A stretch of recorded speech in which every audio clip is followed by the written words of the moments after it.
Winnipeg Sports Talk Daily with Andrew Hustler Paterson and Michael Remis.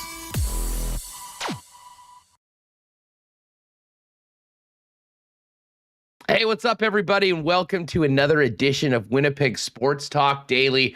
Andrew Paterson, Michael Remis with you, and another very busy show. Had a game last night to talk about. Jets' first 3-game winning streak since the beginning of January, but a big 2 points to say the least. And, well, let's just say lots to get to from last night's game and the Jets' shootout win behind a stellar performance in the pipes of Connor Hellebuyck. Kind of a funny post-game celebration and helmet presentation as well involving the goaltender. We'll have that for you coming up in just a few minutes. Very much looking forward to talking Jets and getting ready for this game tonight against the Maple Leafs. With Dave Poulin, who's going to join us from TSN Hockey. Dave's one of our favorites to talk puck with. He's going to join us coming up in about 20 minutes or so. And then Brandon Rewucki's going to join us. Looking forward to getting Rue's thoughts on the shootout win over the Buffalo Sabres last night, the current situation the Jets find themselves going into the second end of back-to-backs against the high-powered Toronto Maple Leafs. And I'll say this, the WST bump is real because we had set up, I talked yesterday about how impressed I was with Morgan Barron at the Moose game on Tuesday night, had set it up to have the newest member of the organization, Morgan Barron, join us from the Manitoba Moose on today's program. And lo and behold, just hours after he agreed to join us, he got the call to the National Hockey League. He's been recalled on an emergency basis for tonight's game. So needless to say, Morgan Barron unavailable today, but I am very excited to have his Moose teammate, Johnny Kovacevic, join us. So Johnny will join us in the 2 o'clock hour after we chop it up with Dave Poulin and Brandon Rewucki. Welcome to everyone that's with us on YouTube. A special thanks to the podcast listeners making us a part of your day. You do have the opportunity, folks, at any time when you're online, fire over to Apple Podcasts or Spotify, give us a 5-star rating and a review. Always helps us spread the channel. And if you're with us on YouTube, make sure you hit that red subscribe button and give the boys a thumbs up for the episode. Another thing that really helps us here at Winnipeg Sports Talk. Nothing helps us at WST, though, as much as the incredible support of our family of sponsors, including Princess Auto, Coolbet Canada, F Apparel, Vita Health, Culligan Water, Manitoba Battery, Royal Sports, Not AutoCorp, Little Brown Jug, Boston Pizza, and of course, our friends over at the Nick and Nicky DQ Group and Canadian Club Whiskey. So let's get right to it. Poulin coming up first, Brandon Rewucki, Johnny Kovacevic, lots of hockey to get to on today's episode of WST. We'll also look ahead to tomorrow's World Cup draw and discuss Canada's loss last night to Panama to finish up the World Cup qualifying. Remis, what's up? You still on the mend? You feeling any better or what? Hey everyone. I mean, I can't taste anything, so I'm dealing with that, but I'm feeling good. I mean, what a shootout it was yesterday. I can't remember a time when the Jets went 3 for 3 in the shootout and won. And it just seemed like at the end of last game in overtime, Connor Hellebuyck was like wagging the finger like this. Sorry, podcast guys. I'm going back and forth. Like, nah. Like, you're not scoring on Old me. Dikembe Mutombo. Yeah, he was out of control in overtime. And it's funny how, the last couple games here, the Jets keep getting outshot. Maybe, played the Columbus game, this game yesterday, they got outshot. I mean, the Ottawa game, they looked terrible.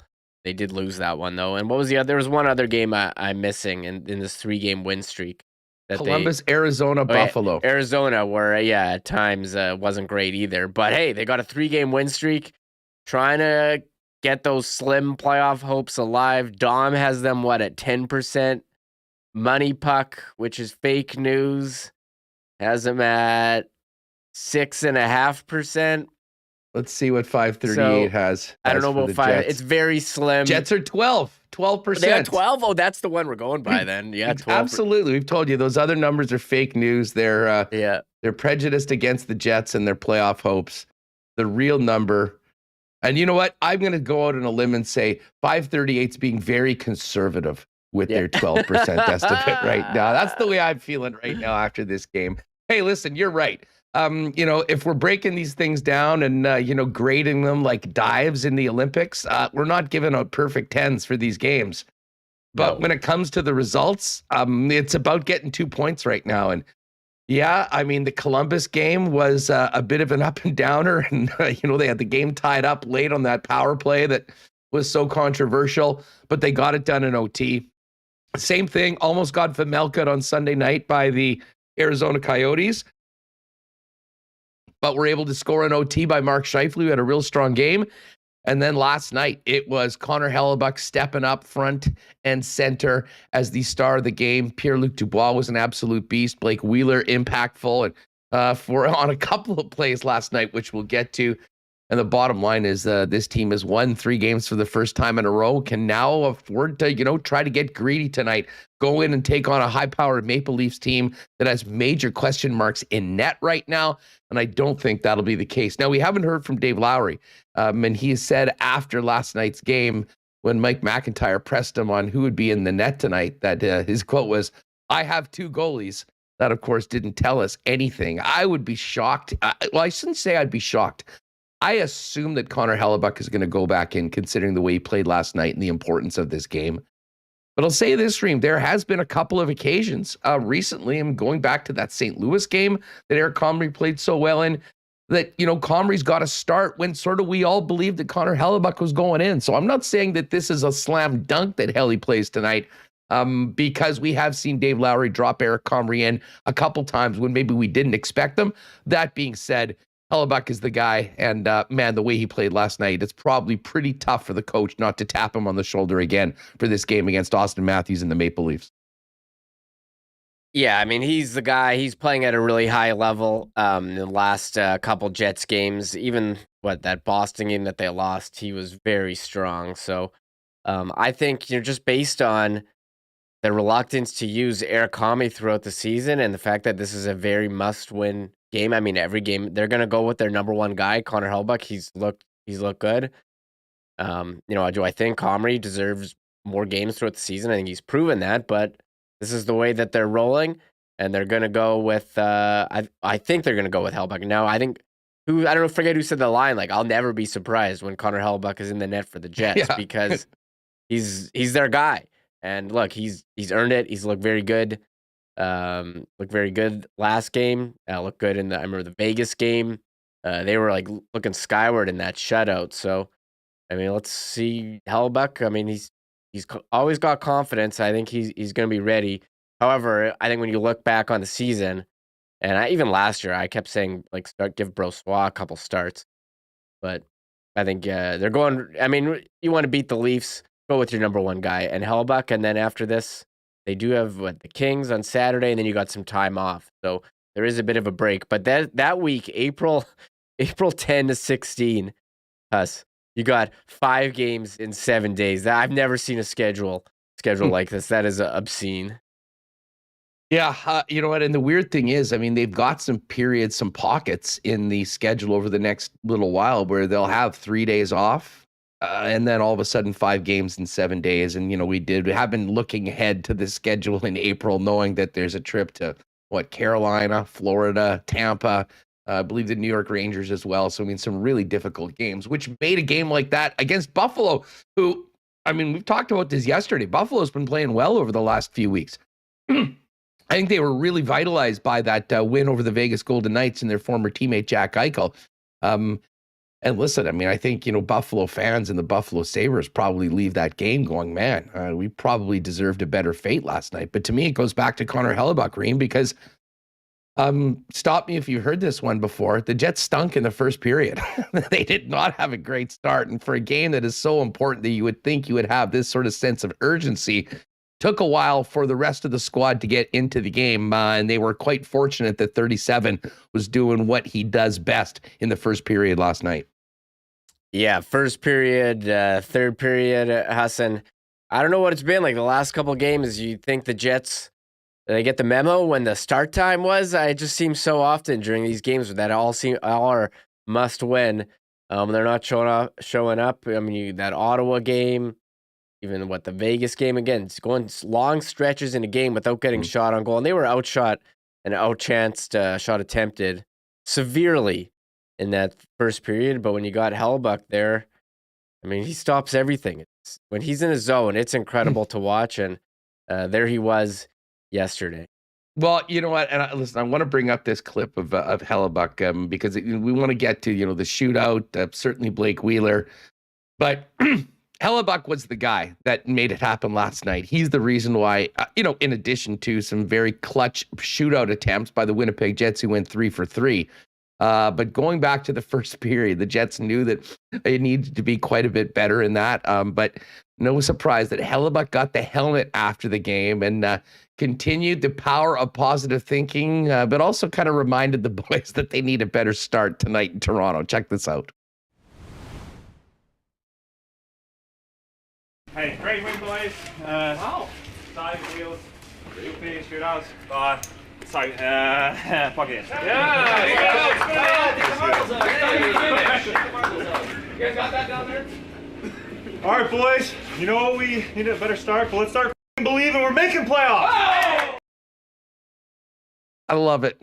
The power of positive thinking. And I know there's not a lot of people that think the Jets are going to be in the playoffs, but I'll tell you what, they have zero chance if that guy doesn't believe it. And Remo, we were joking before the show when we were going through the playoff numbers that, it looks like the Jets have a 10% chance or a 12% chance. I honestly believe that Connor Hellebuyck is sort of on the flip side of that. I think he believes that they've got like a 90% chance as long as he goes out and plays and does what he does right now. And you know what? That sort of confidence from a guy in between the net can be very valuable for a team that desperately needs to go on a run. Yeah, I agree with you. The one thing about Hellebuyck, he's never been short on confidence. He's always likes, or I think maybe sometimes he doesn't like his game, but most of the time he's believes he can stop every shot. I think that's what you want in a goalie. And hey, maybe it'll rub off on them and they go on a run and win out here. I mean, I keep reading, they're one of the best teams since late February. Now it might be too late for the Jets, but they're giving us something to talk about here, and we're looking forward to tonight's game in Toronto. All right, I knew this would not take long in the chat for this take to come out, and Dylan Webb, we need the clip of Wheeler stealing Pierre-Luc Dubois' 100th goal. There was a 100% chance that take was showing up in the game tonight. Now, I will say this about that goal. It's about the cheesiest goal Blake Wheeler might score in his entire career. That being said, in the situation that he was in the crease with the puck there, I mean, that is instinct. Get your stick on the puck and make sure it goes in. Now, I will say this. If you watch the replay after the puck goes in, and normally there's that elation of scoring the goal, Wheeler looked up, and just sort of owned it, going, oh my God, I didn't really need to touch that, did I, to go in? And it was somewhat unfortunate, Reed, because they originally gave it to Dubois. You saw the trainers taping up the puck with 100, and then, they showed the replay with it being touched like a centimeter before the puck fully went over the line, and the goal was credited to Blake Wheeler. And I'll say this, after that, I think Wheeler was a little sheepish about it, felt bad about it. Bottom line is, it was important that they scored a goal. Brilliant play by Dubois, who was a monster last night. And after that, I thought Wheeler was squeezing it a little bit, kind of trying to feed PLD. Certainly as the game went on, they continued to play well. Both made big impacts later on in the game. But just the fact, if it was anyone else, they probably would have gotten a break from a section of Jet fans. But I knew there would be some scuds at the captain for the way that one went in. But I'll tell you what, as maybe unfortunate the way that went in, it was an important goal. It was all PLD that made it happen. But the captain paid the rest of the team back with full Pat Kane in the shootout with the game on the line. As far as the Wheeler goal goes, you see the puck in the crease area, you want to make sure it goes in. I don't blame the guy. I see some takes on there. I'm going to weigh in on the shootout winner. I've seen so many hot takes on that one. Was it a sick move or an illegal one? And for me, I don't really. First of all, the Jets won, so I didn't care. But maybe he did stop, but they've never disallowed that type of goal. And I will say this. I mean, you watch that overtime, the penalty that was called on the Jets, I thought was a very weak slashing call. I thought that had happened to Dubois earlier in the game. And Dubois was clearly slashed with 40 seconds left, and that didn't get called. So it seems to be par with the course for overtime where they call nothing anyways. So that goal stands. They've never overturned that move. Is it a little cheesy? Like, yeah, maybe, but I think it's allowed. So whatever. They don't call any other penalties in overtime. So why should they call that if that is an illegal goal? I'm with you on it. I mean, I realize that is probably not quite within the spirit of the shootout rule, but you could do that on a penalty shot, so it's no different than in the shootout. Yeah, people yeah, sorry, I was going to chime in while you were adjusting your mic there. People say he never stopped. He did kind of stop. He slowed down, and then by the time he's does his last stick handle, I thought maybe he stopped moving. But again, they don't call the rules as they are in overtime, so why should they call it as it is in a shootout? So it was a good goal for me. Okay, there's some great comments in the chat right now on some of these topics that we've said. So Helly's dialed in, means the Jets can do anything. Backbone of the team. There's from Phyllis. Bucky wants Lord Stanley. How can't you start that guy? Waiters, Hellebuck probably hits on super bottles. He's got confidence. He definitely has confidence. And then Rob Mahoney with a bit of a shot to Hellebuck. How dare you, Rob? Helly awfully cocky for a guy who took 66 games to start stealing games. I don't know about that.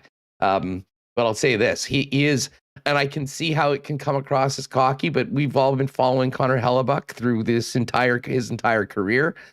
He's a goalie. Goalies are a little weird. And Connor Hellebuck has the greatest level of self-confidence of anyone I think I've ever met or crossed paths with.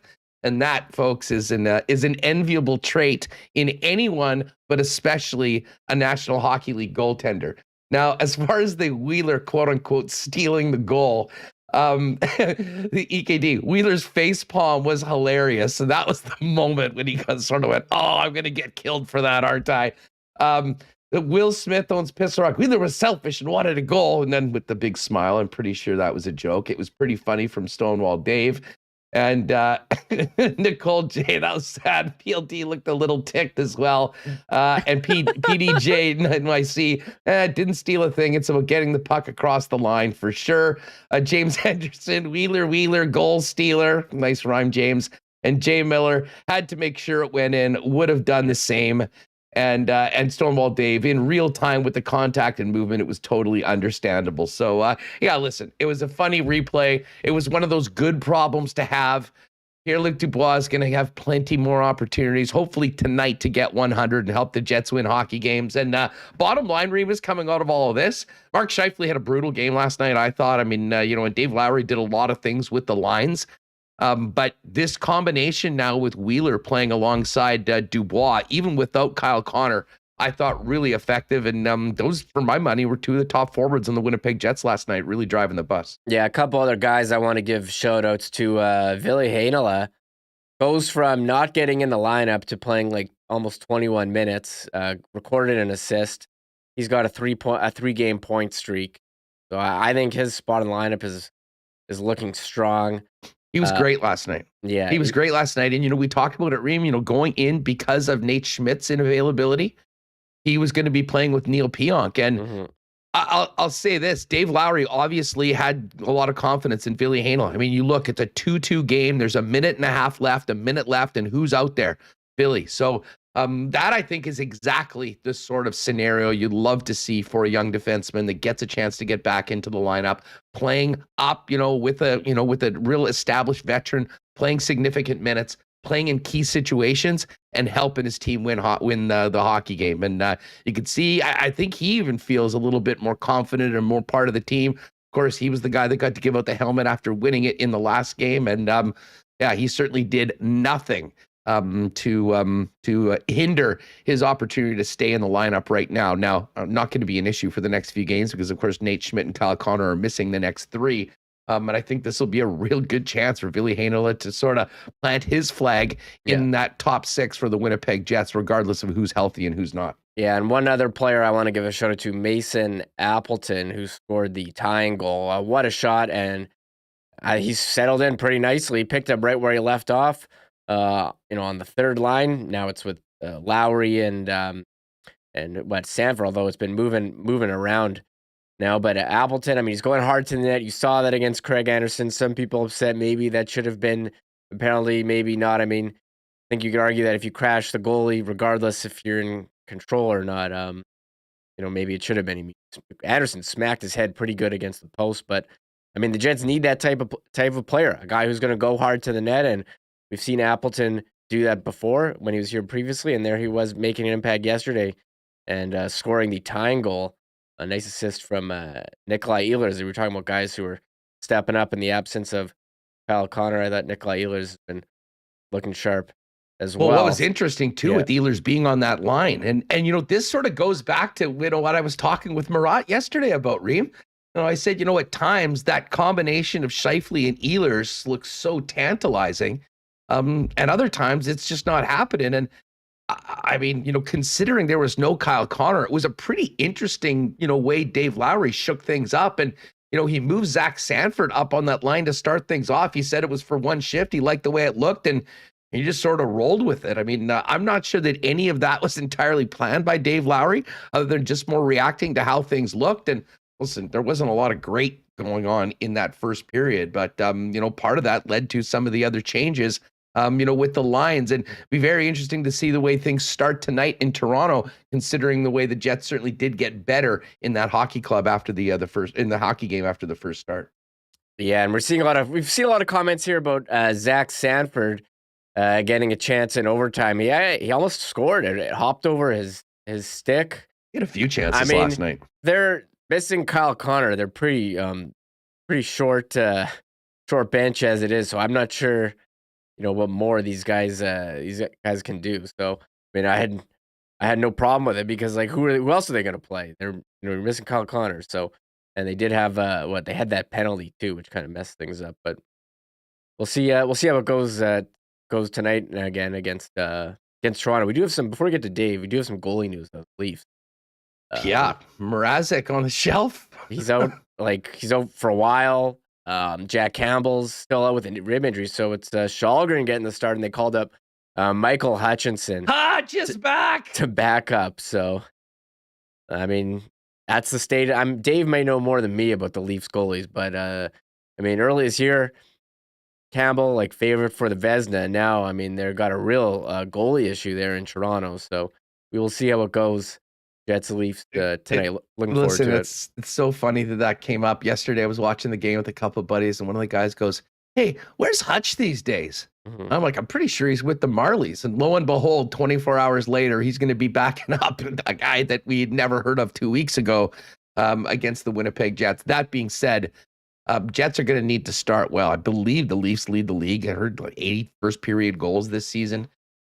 They have been a real handful in the first period, and Jets having played last night, going to need to be ready for Toronto right out of the gate this evening, and will be interesting to see how the team can start, as well as who's out there, and in particular who's in net. Of course, that being Connor Hellebuck. Big night last night in the National Hockey League as far as the rest of the games.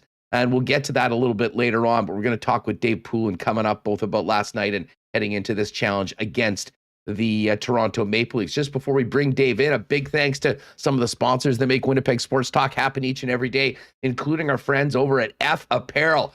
Locally owned, with Winnipeg's best custom suits for men and a full line of custom clothing, including chinos, golf pants, untucked dress shirts, shoes, ties, accessories, and more. Every guy needs at least one suit that fits and looks great.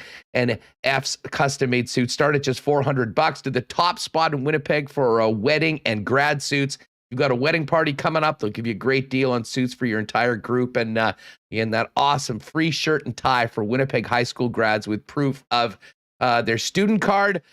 Get the young man set up for about $400 for a suit they can wear both for grad and throughout the year. F Apparel are at 190 Smith Street. Check them out online at fepapparel.com. Our friends at Vita Health continue to be the go-to spot for, she's now 5-6 decades in town, with the best prices on Winnipeg's best selection of natural and organic supplements, beauty products, and groceries.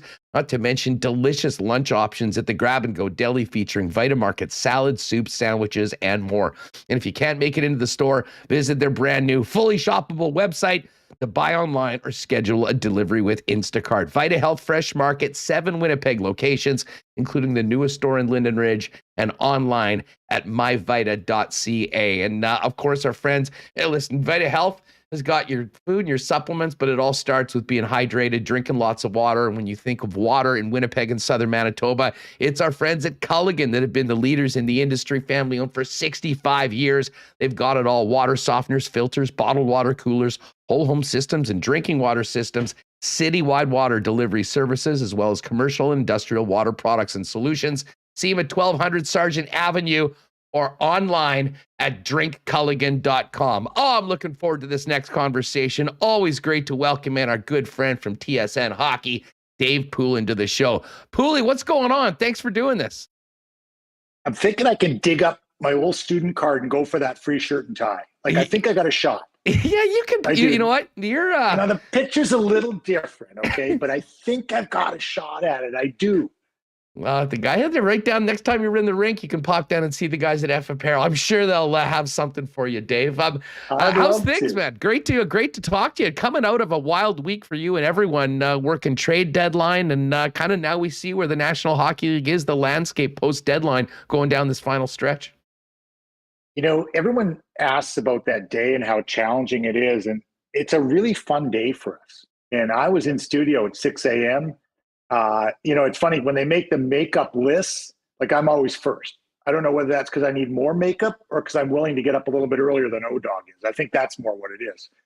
But you get in early and you see people you don't see very much. People assume that we all see each other, but we don't, because we're all in different, arcs. And I never see Ray Ferraro. I never get to hang out with him. And guys that you would assume we see that are here in Toronto, like Jamie McLennan, you just don't get to see very often because we're all doing our own things with respective teams. So it's amazing to say that 9 hours goes really quickly, but 9 hours goes really quickly. It really does. And we have a lot of fun with it.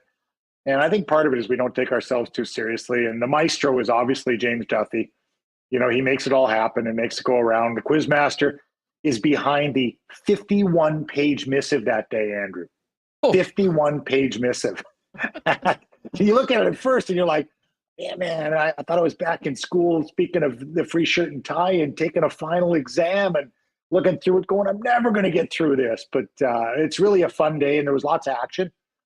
And now the hockey is every night is fun. And you're at a stage in the season where there's 12, 14, 16 games left. Every game means something to someone in some capacity. And even if it's a Montreal that I do a lot of, or an Ottawa, they got their own thing going.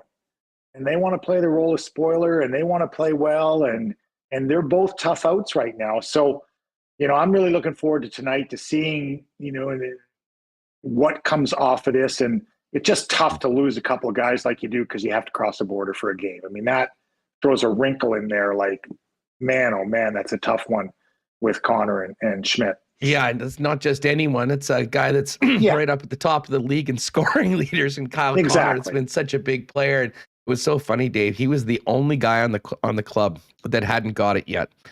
And there was an article written, I think, by one of the guys, our friends in the Free Press, on Monday, saying Connor is the lone guy that's evaded COVID. Curse. Didn't even get to the next game before he ended up getting it. Curse. So, hey, just on the Jets, though, back to the deadline, it was an unfortunate situation for Winnipeg to be in. I don't think they'd ever thought that they'd be considering trading Andrew Kopp at this point because they were ready for the playoffs. But, with where they are right now with slim playoff hopes, I think it was incumbent on Kevin Cheveldayoff to do the right thing for the organization.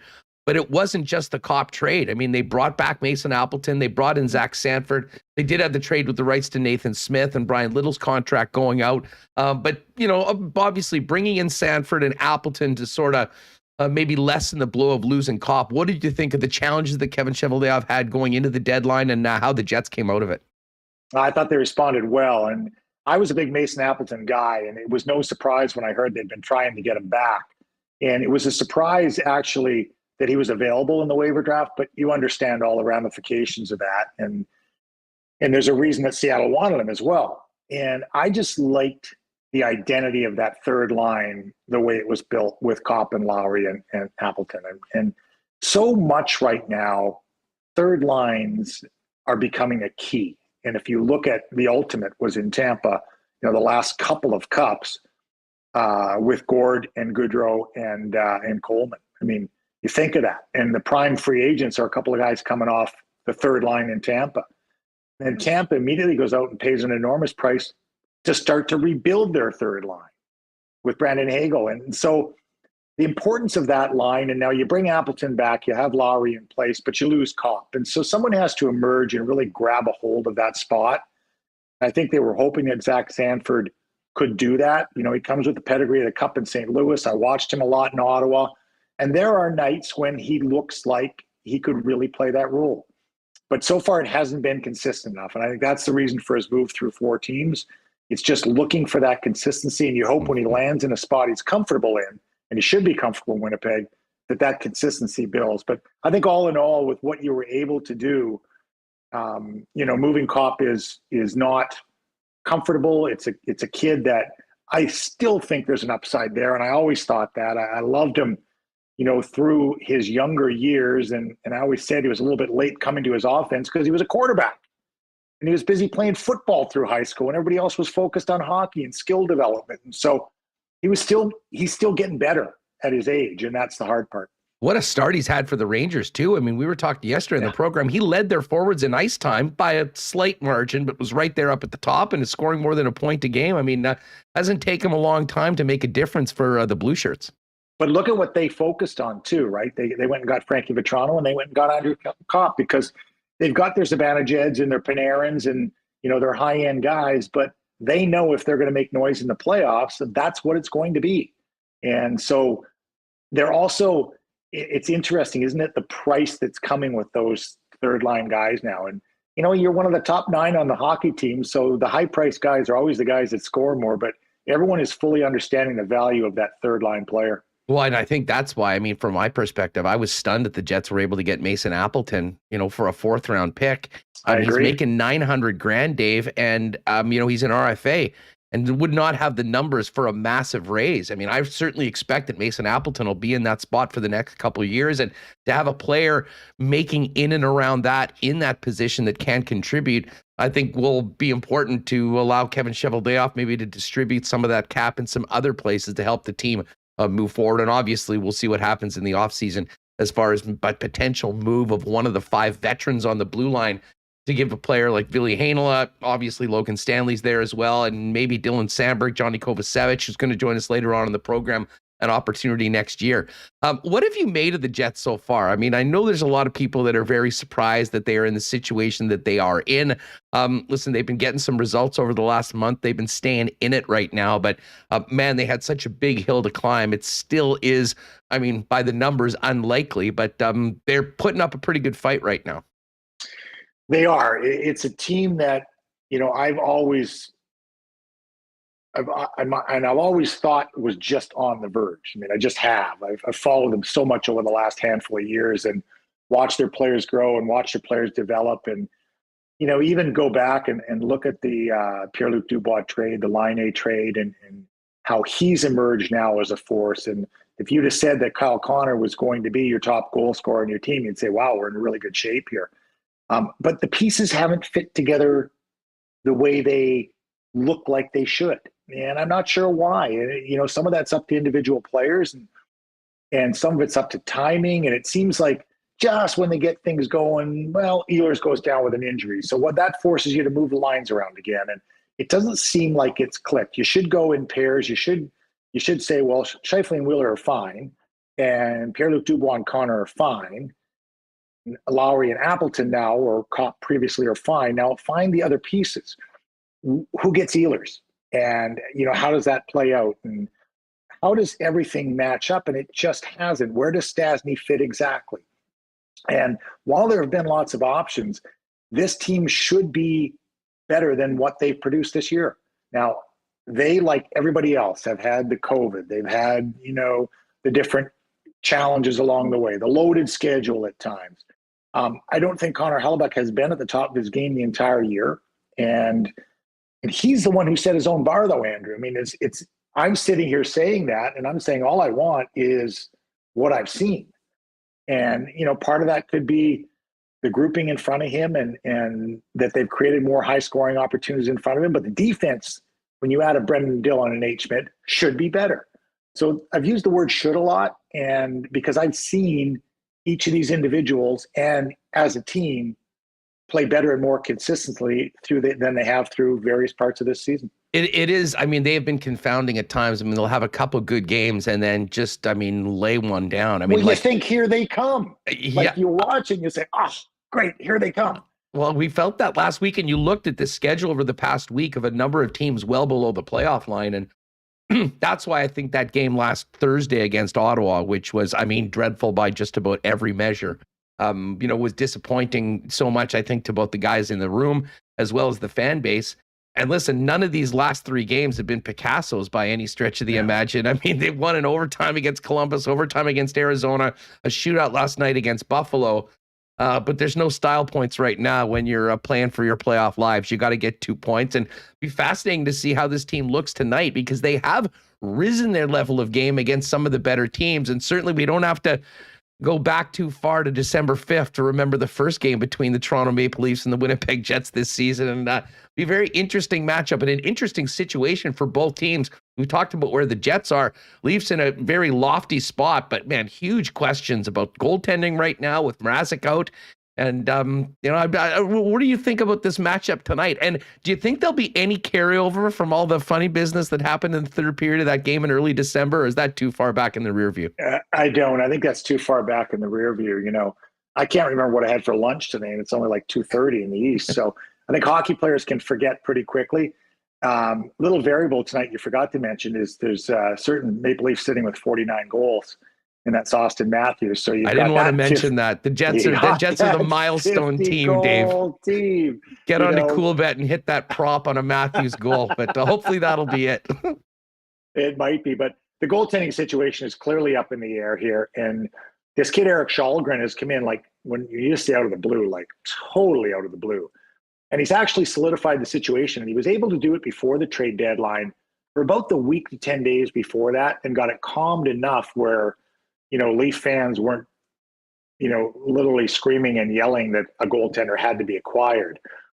Peter Mrazek hasn't been a fit. Each time he's come back, even if he's played, well, he's got hurt immediately. And Jack Campbell, they need a healthy Jack Campbell, but they also need a Jack Campbell that was playing like he was in October, November, December. They don't need the healthy Jack Campbell who was playing like he was in January and February, because that was a different player. So a lot of questions for certain. Giordano has been, as you would expect, with the trade deadline pickup there. And he's also solidified a partner in Timothy Liljegren, which you would expect from Giordano as well. You're purchasing the player, but you're also purchasing the trickle-down asset of the player and how he, in a compound manner affects other players on the team. And he has done that. But, if you're playing against them, even with Tavares and Nylander on the second line, it's that first line that has been the absolute force. Marner is passing the puck as well as anyone in the NHL right now, and Matthews is scoring. And Michael Bunting has been an interesting one, Andrew, and you won't know much about him. He played 26 NHL games before this year, and he's 26 years old. But he's been, in a manner, a perfect complement to those two players. He doesn't need the puck. He'll go get the puck. He's incredibly, incredibly annoying to play against. And so that takes some of the other team's focus away from Matthews and Marner, because he's just a guy you just get annoyed with from the second you line up against the faceoff. He's drawn, I think, the most penalties in the league. And so those are all factors. But he can put the puck in the net, and he can be in the right place at the right time, crash the net. So in that manner, he's been a perfect complement, because those two guys look for each other, as they should. I mean, it's a pair, you go back to, the way you see certain pairs of players work together in the NHL, and they are as effective a pair right now as there are from a passing and a scoring standpoint. Well, and Bunting, he's a great story. You mentioned it, 26 years old. A guy that's played a lot in the American League.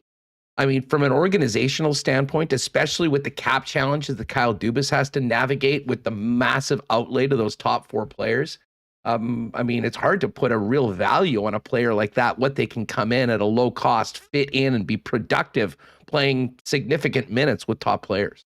No question. And they thought that player was going to be Nick Ritchie. And, he came in with the draft pedigree and the size and everything else. And that never worked from the time he stepped on the ice with those two. And excuse me, those guys, they're hard to play with. And you would think you could, take a guy like Nick Ritchie with the big body and the left shot and just go to the net and stand with your stick on the ice. It's not that simple, because that may be where they want to go. You've got to know where to go on the ice and, how to play off of those guys, if you will. And, I played with players that, like, I seriously had no clue where they were going or what they were doing. Superstars, like none, zero. And, but played with guys that I was right in the element with. And my Brandon guy, Brian Propp, and I were perfect symmetry on the ice in terms of knowing where each other was and knowing how it all worked. But Bunting has done, the job, the unexpected job, I think they thought Ritchie was going to do. Hey, just one more on the Leafs before we got a couple in like the league overall. I mean, they have had a great season, but again, I think for the most of their fan base, they are still stinging from the choke job against the Habs and blowing the 3-1 lead. How would you assess the organizational pressure on the Leafs and they're going to have to beat a hell of a good hockey team. They could very well be an underdog in the first round of the playoffs, depending on how things shake out. But specifically on Kyle Dubas to get this team over the hump and get that monkey off their back, at least to do something in the postseason. Enormous. In a word, enormous. And they all know it. And it's hard for them not to talk about it now. It's almost tempering their exploits right now, their individual exploits right now, because they know now it's looming. Now it's a month away, and it's coming fast. It's in the rearview mirror, but it's coming fast. And they know that the matchup is going to be very tough. I mean, you've got a handful of the top teams in the NHL are all jammed into that Atlantic division. And, Florida looks very good. I still think Tampa is the team to beat. The Boston Bruins are hitting on all cylinders right now. And that's just your conference. That's not, or your division rather. That's not even the conference.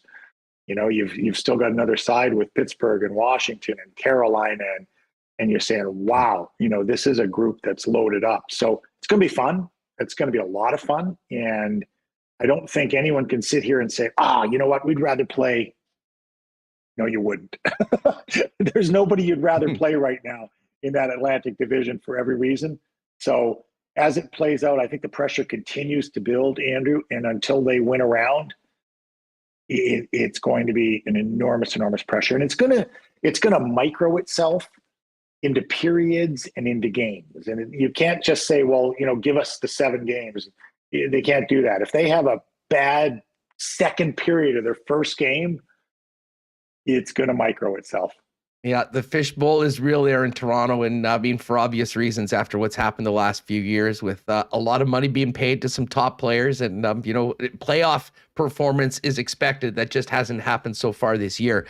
It is really wide open, though. I mean, you mentioned, especially in the East. I mean, I think there's a lot of people that share your thoughts that Tampa is still the team to beat. But I mean, I could list like legitimate teams I could see winning the East. I mean, maybe more than one hand. I mean, pretty much every one of those teams in that division with Boston, Toronto, Florida, Tampa, could see any of those. And listen, the Carolina Hurricanes have quietly been right up there with the best teams in the league all year. And Pittsburgh's quietly become, a 40-plus win team. And we haven't even got to the New York Rangers with the guy that's been the best goaltender in the season all year, which can win a series on his own. He could steal one for sure. And then you always take a team like Washington with a pedigree who are a couple of years removed from a cup. And, I think of St. Louis and Washington, those two teams who, most of those guys on those teams have won cups. They know how to do it. And now you get into a playoff series. Can they drill it up for 2 weeks? Of course they can. Do they have the components? That'll remain to be seen. But, I still look at all the guys you mentioned, and Shesterkin has been remarkable. But I haven't seen Shesterkin do it in the playoffs. I have seen Vasilevsky do it in the playoffs, and that to me is still the separator. Is that big guy in Tampa's net? When you look at the West, Dave, you think is this a collision course of the Colorado Avalanche and Calgary Flames playing for a spot to trip to the Stanley Cup? It's hard not to think that. Now, I think what Minnesota did was interesting because they went out and got bigger and meaner at the trade deadline, and they're going to be a physical battle. And St. Louis, I spoke about kind of quietly, now has two goalies that are pretty good. Ville Husso is sort of complimenting Binnington now, and so now Craig Berube has a couple of options in that. But, we don't even know who's going to sneak in there in that last spot. Vegas, I don't know. They've had such a glorious run through their first part of their franchise. Do they run out? Do they run out of gas down this stretch here? That wouldn't. I don't think they can get guys back in the lineup. They seem to think they can, but they're not coming back right now. So I don't know how that's going to work. I'm not smart enough to figure that out, and I know the cap pretty well. Yeah, on top of that, I just wanted to ask you while we were mentioning the Vegas Golden Knights. You've been on both sides covering trade deadline with TSN, but you've also been, in NHL front offices. How the hell does that happen with the Dadonov trade? Were you as stunned as maybe the average person was that you could get to a trade being made and then find out, oh, wait a second, we didn't know about this no trade and the trade has been voided, not to mention what that does to the incredibly precarious cap situation that Vegas was already in, which was the reason why they were making the deal. Right. And by his play afterwards, you would say, well, they didn't want to trade him. Of course, they didn't want to trade him. They picked the guy they had to trade, right? It was going to be, it was going to be someone that was making $5 million. And they had about 4 choices, and they chose Dadonov, and that's what they went with. But I guess I'm surprised that it's not going to come out. It's simply not. Whatever happened is not going to come out. They're not talking about it anymore. The guys that were down at the Board of Governors meeting said they're simply not talking about it anymore. Whatever deal has been made across the board, it's a closed subject. I think what's going to happen is there's going to be a revision of how those trade clauses are handled. And I can remember, because some guys have the ability to switch it every July 1st, and you'd be scrambling around going, has so-and-so's agent sent his no trade clause in? It's July 1st, and then you got to get it in. You got to get it in. Well, my guy can't decide. Well, you guys got to decide. You got to get it in. The fact that it's not attached to the contract, I think will change. I have a stapler in my house, Andrew. Staple it to the back of the contract, right? You know what? I don't care. It doesn't have to be in the contract, but you could right now, within arm's reach, I've got a stapler, I've got paper clips, and I've got crazy glue. Okay? Attach it to the contract. Don't say you didn't know. You have to know. It's too important. Dave Poulin's with us here on Winnipeg Sports Talk Daily. Hey, before we go, we're coming down the stretch. If you had to, if it was up to you to choose the 3 finalists for the Hart Trophy, who's your top 3, Dave? Boy, oh boy. Well, I'm going to do what I do to the Quizmaster. I got 6 guys in my top 3.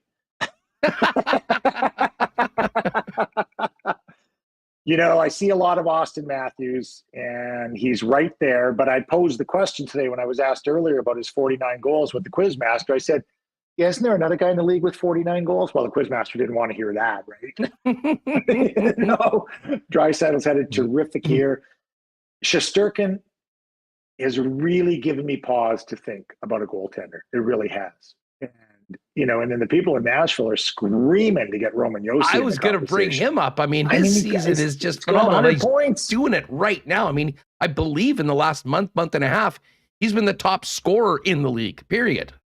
Well, I do a couple little tests during the game just for amusement's sake, and I'll watch multiple games at the same time, but sometimes I'll turn sound down and just watch to see how often I see a player. And sometimes I'll turn sound up and just listen to see how often I hear his name. And with Josi, he passes both those tests with flying colors, man. He's as close to a rover as we have in the NHL right now. And, I think he could play forward. I really do. I think he's that skilled and that talented. So I'm glad you're allowing me more than 3 in my top 3 because right now, boy, oh boy, That's literary license, though, isn't it? We're allowed to change the rules, aren't we? You know what? Absolutely, Dave. You can do whatever the heck you want when you're kind enough to join us here on the program. Hey, before we go, obviously, we're all focused in on this game tonight, and the Jets are focused in on the Toronto Maple Leafs. The Jets do come back on Saturday night and have the LA Kings. And I think if you look at all the teams in the playoffs, certainly from what was thought to be the landscape of the league at the beginning of the year, the Kings might be the team that has surprised the most. I'm not sure how much you've seen them, Dave, but just interested in the team that's going to be here on Saturday and your thoughts on where they are as a team that very much looks like they could be in the postseason tournament. Rob Blake and his group have done a terrific job because they've had some pieces, long-lasting pieces, like a Jonathan Quick and a Dustin Brown and an Anze Kopitar that they've kept in place. It hasn't been, an event-clearing sale to start over again, but they've worked some of these new young players in, and they've done a really good job. I do take a special interest in the team, Andrew, because one of my former players, Johnny Rewucki, is the head coach in Ontario with the Reign. So I have a couple of my former players, Ben Simon with Grand Rapids in Detroit, who are the head coaches in the American Hockey League. So just in watching, I watched, obviously, they're like my kids, right? You watch them a little differently and you watch how they develop a little differently. But so from an interest standpoint, I have followed what's gone on in LA. And anytime there's a Notre Dame kid like Cal Peterson in net, you know what? I have no choice. I got to follow it. Well, we're going to see them here in Winnipeg on Saturday night, and then the Red Wings come in, and then the schedule gets crazy for the Winnipeg Jets. There's a 5-7 period and a trip out to Tampa and Florida and, Carolina. So every point's so valuable. Dave, thanks so much. When will we see you next on the tube? Not till tonight. I have the Jets and Leafs tonight, so that's it. I will be in full force. We've got Bobby McKenzie back making a guest appearance tonight. Bobby Margarita in the house for a little all-Canadian matchup. At the sounds great. The mogul is in the house. Dave, enjoy the game. Thanks so much for the time, and hopefully we can catch up again soon on the program. Be well. Thanks. Right on. There's the man himself, Dave Poulin. Great to have Dave on it. Always love chatting puck with Dave, and what a great visit he was. We're going to stay with the Jets and get to tonight's game against the Leafs and some more thoughts on last night against the Buffalo Sabres with Brandon Rewucki. As we do that, our friends at Manitoba Battery are ready for spring, which is allegedly here in Winnipeg and southern Manitoba. Yeah, they've been the go-to guys for the best prices on automotive batteries all winter long. But now as we move out of winter, it's time for spring cleaning and spring fun. If you're working, you're going to probably need batteries that'll help you get the job done, like for your lawnmower, drill, tractor, whatever the job is. Manitoba Battery's got you covered on the battery front. And as we get into the nicer weather, some of the summer toys are coming out. So whether it's a hot rod, a golf cart, a boat, sled, ATV, you name it, they have got it. ManitobaBattery.com, or pop down and see them at 1026 Logan Avenue. Manitoba Battery, home of the best prices in Winnipeg for all makes and models of batteries. I do want to thank our friends at Royal Sports, and I was in there the other day, speaking of getting nice outside. The bikes are arriving. Incredible selection of bikes, including some really cool e-bikes. As we mentioned yesterday, they are looking to expand the staff on the bike side. So if you have someone that loves working on bikes, a bike mechanic, or someone that would like to learn about that and work on it, Royal Sports is looking for them. You can check out more on their Instagram page at Royal Sports Pembina.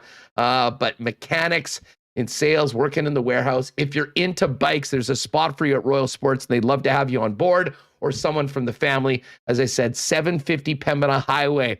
Pop in, and they are looking for people now. And again, if you're looking for a bike to get into spring with, you can also pop by and check out the huge selection at Royal Sports, 750 Pembina Highway. And as I said, on Instagram at Royal Sports Pembina. And hey, a lot of people thinking about a new whip for the summer. If you are looking for a new car, before you do anything, head on down to Knott Auto Corp. Why not get into the car of your dreams at a great price with the help of the Knott team? They're at Waverly and McGillivray. And while you're there, you can check out some of the Teslas on site.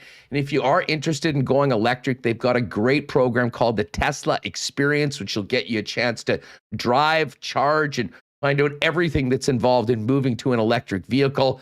And you can do that by finding out more information at not.ca or pop down at Waverly and McGillivray. All right, let's keep the puck talk going and welcome in the host of the very popular Skates and Plates podcast, our good friend, Brandon Rewucki. Rew, what's going on? How are you?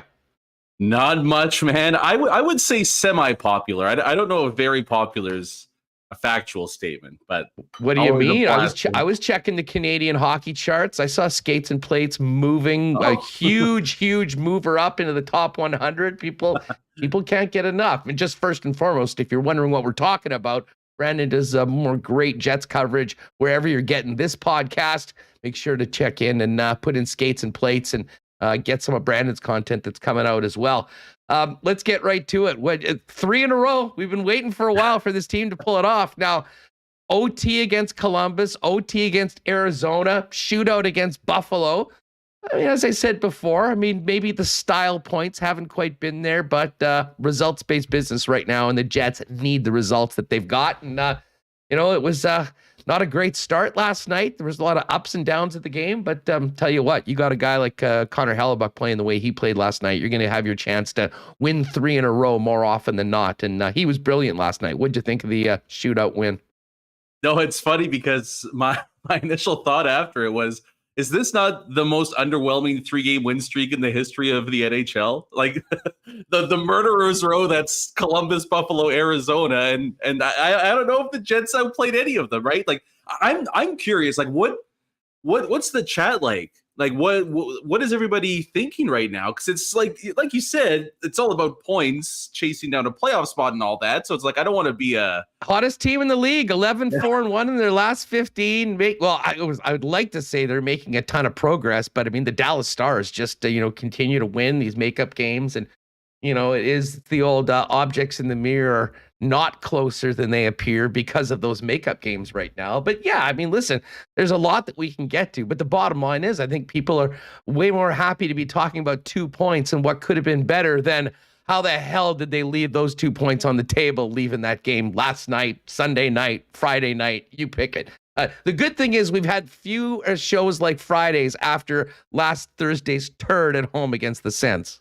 Yeah, I guess if you're going to play bad, get 2 points, and then you figure the rest out after that. And it's funny, too, because I was going to say this, I was going to tweet this out yesterday, but at least I can get this on the record now that I can almost guarantee what's going to happen Wednesday, Thursday, and in this game coming up against Toronto is that the Jets would borderline stink the bed in Buffalo, have a bit of a tough one. Now, I thought the Sabres were actually going to come out with a win, but I can pretty much guarantee it's going to be, 5-1, 5-2 tonight in Toronto? It's going to be, just when the Jets play as poorly as they can against some of the lesser thans in the NHL, they find a way almost out of nowhere to turn it up against some of the best teams in the NHL. So I'm actually pretty confident about the game tonight. It'll be the one on Saturday that I have a little bit of trepidation over. But I'm not going to be shocked if the Jets, in a national spotlight like this, find a way to get it done. And really there's 2 promising trends that have happened over the past couple of games, but obviously the biggest one is the guy you mentioned, Connor Hellebuyck, right? Like as long as he's playing the way he has, yeah, he can carry a team that has a 15% playoff chance into the postseason. And it was that sequence shorthanded either in the third or overtime, I can't remember, where he makes like 3 or 4 highlight reel saves back to back to back. And it was at that point, it's like, I don't think Buffalo's put one past him here. And you wonder if this is kind of the beginning of a prolonged stretch of elite Vezina-like goaltending play from Connor Hellebuyck. And if that's the case, yeah, you can probably get away with being subpar 5-on-5. Yeah, well, I mean, that was the case. And it was funny. We played the helmet presentation at the beginning of the show. I'm not sure whether you saw it, but I mean, he said, all right, guys, we need to be a lot better starting off the game. But anyways, we got the win. Let's go make the playoffs. I mean, I'll say this. In my entire life dealing with athletes, non-athletes, I've never met or come across anyone with such an admirable, unshakable sense of self-belief and self-confidence that Connor Hellebuyck is. I mean, it almost doesn't matter if things aren't going well for him. In between his ears, he always believes he's the best guy out on the ice. And sometimes it works, sometimes it doesn't, but he's certainly trending in the right direction, and they absolutely have it. Could you see any scenario where he doesn't start tonight after the way he played last night? As long as the COVID test is negative, he's going to get the start. There's that. Yeah, and he's playing the whole 60, maybe 60 plus minutes in this one. And I touched on this last week when I was on with you, that for whatever reason, Hellebuck's kind of the anomaly when it comes to goalies on back-to-backs. Like, he actually arguably plays better on the second end of the back-to-back. Never mind the numbers, either stay even or don't decrease all that much. Proving his theory, he should play each and every game. Yeah, exactly, right? Like, come on, I'm only on pace for 75 this year. Give me a break. But it's that part of it's exciting. And, it's funny, the confidence thing. Maybe the skaters in front of him have a bit too much confidence in Hellebuck as well, because they know that, hey, throw a pizza up the middle. It's going to be all right. 37 is going to steer it back and go back the other way. There's no doubt. There's a lot of things that need to get cleaned up. There's a lot of things that need to improve in the Jets game. But even in a down year for him, and while the raw save percentage number doesn't look all that impressive, you peek a little bit behind the curtain, and I think Connor Hellebuck has still shown that, if a down year for me is maybe having the 10th best season in the NHL this year, then we're going to be all right for the next couple of years at least, and then we'll worry about that contract extension in 2 years' time. You know what? We'll talk Ville Heinola and the blue line in a minute, but let's talk about the forward group. I mean, obviously everything was shaken up yesterday with after the Freep had given Kyle Connor the kiss of death, guaranteeing him to get COVID before the game on Wednesday, with the article on Monday, Kyle Connor, the only one to escape the virus so far this year. That being said, interesting to see how Dave Lowry handled things with the lines. Zach Sanford got a move, with Wheeler and Dubois to start off, and he said he sort of gave it one shift and then liked the way it went. What I found interesting, Brandon, I want to get your thoughts on this. I talked to Murat about this yesterday. At times, Mark Scheifele and Nikolai Ehlers playing together seem like they could be, a top line in the league. And then there's other games where just nothing's happening. We saw those guys broken up again last night, which I thought was extra surprising because Kyle Connor wasn't there. What did you think of the Lowry lines last night and how he worked the forwards? And just thoughts on Scheifele and Ehlers sometimes being on and sometimes being far from it. Yeah, they're pretty boom and bust, aren't they? It feels like you can't get like a solid, they had one goal between each of them and they were responsible defensively. Like that's it's either 3 goals in the back of the net, one rink, or at the other end of the rink. So I don't really know what to make of it, because it's funny because I've always, and there's a large chorus of fans that feel the same way. So it's not just me, obviously, but doing whatever it takes essentially to try to get Nikolai Ehlers 20 plus minutes of ice time each and every night. And it seems like the only avenue for him to do that is playing beside Mark Scheifele. And then you would just think 2 high-end offensive players like that would be able to figure it out. And that hasn't necessarily been the case. I mean, Nick Ehlers hasn't really found a spot on any line this year. And not that he's been bad or anything like that, but you can point to Connor Dubois, Svechnikov, right? That line has had some extended periods of dominance together. And, Scheifele, Wheeler, and Stastny, for example, were really good immediately coming out of the All-Star break. I don't know if you could say this has been Ehlers' best spot this season. I think he's looked the best besides Dubois and Connor. Now, obviously, that's not an option right now for the Jets, but it's just a bit of an enigma for me. And again, not that he's played bad, but I just don't know. I don't know where you put him in the lineup right now. Well, I mean, on Friday, going into the game against the Blue Jackets, I fully expected that we were going to see Ehlers back with Connor and Dubois. And I guess part of it was because I wasn't really anticipating Lowry after the game against Ottawa deciding 55 and 26, you guys aren't playing together anymore and move. And listen, Wheeler has looked great on that line since then. I mean, full credit to him. And, it's been so ups and downs. I thought Scheif had a really rough game last night. I mean, there was some of the wards. I hated his game. Yeah. I mean, sorry to interrupt. I hated his game. Exactly. But to your point, in Toronto, bright lights tonight, hometown game. Listen, they need a big game from Mark Scheifele if they're going to beat the Toronto Maple Leafs tonight. And it would not be out of character at all to come back after a disappointing performance with a big one tonight. And that would be a huge, huge boost for the Winnipeg Jets. Yeah. I mean, it's what they do, right? It's when you expect them to win, they stink up the joint. And then when you expect them to drop 2 points, it's, oh yeah, this is one of the more talented teams in the league that for whatever reason just can't figure things out. So that's why I expect a big night out of all of them. And I wouldn't be shocked to see Mark Scheifele maybe not outplay Austin Matthews, but he might outscore him on the night, right? Like, so. Well, he better get 2 because, as we just mentioned with Dave Poulin, that Austin Matthews has 49, and I'm not sure when the last time an opposing player on the verge of a significant milestone played the Winnipeg Jets and didn't get it. But I have a feeling that there might be some Austin Matthews goal props cashed tonight. That being said, Connor Hellebuck will be doing everything he can to prevent that. But to me, the guy I'm going to be looking at the most on the Winnipeg side of this is without a doubt 55. And it'll be interesting to see who he ends up playing with right now because, really it was the Dubois line that was driving yesterday. And certainly Mason Appleton had a strong game with the setup from Ehlers when he was playing with those guys. But you got to get more from your number one center. Yeah, no, at least Austin Matthews isn't at 46 right now. I guess that's the positive. It's only 1, not 4, so that's good. But when you talk about number one center, Austin Matthews, and maybe people don't like this because he's on the Maple Leafs, but he is outside of Patrice Bergeron, one of the best defensive centers in all of hockey, and he is probably going to win the Rocket Richard Trophy, and he's going to be in the top 5, top 10 of point scoring. What about the Hart? I would take him to win the Hart. I know there's, the Shesterkin thing and all that, but wait, who would your top 3 be? I just asked this to Dave Poulin, and he said I want to give you 6 guys on my 3-person list. Yeah. But I mean, if you had to nail it down to 3 right now, you were setting the finalists for the award. Who would it be? To me, Matthews is definitely in my top 3, whether he wins it or not. Yeah, for me, Matthews and Shesterkin are just automatics 1, 2. If you can make a case for either of them, I'm not going to argue too much on that. I might go Johnny Gaudreau as my 3rd.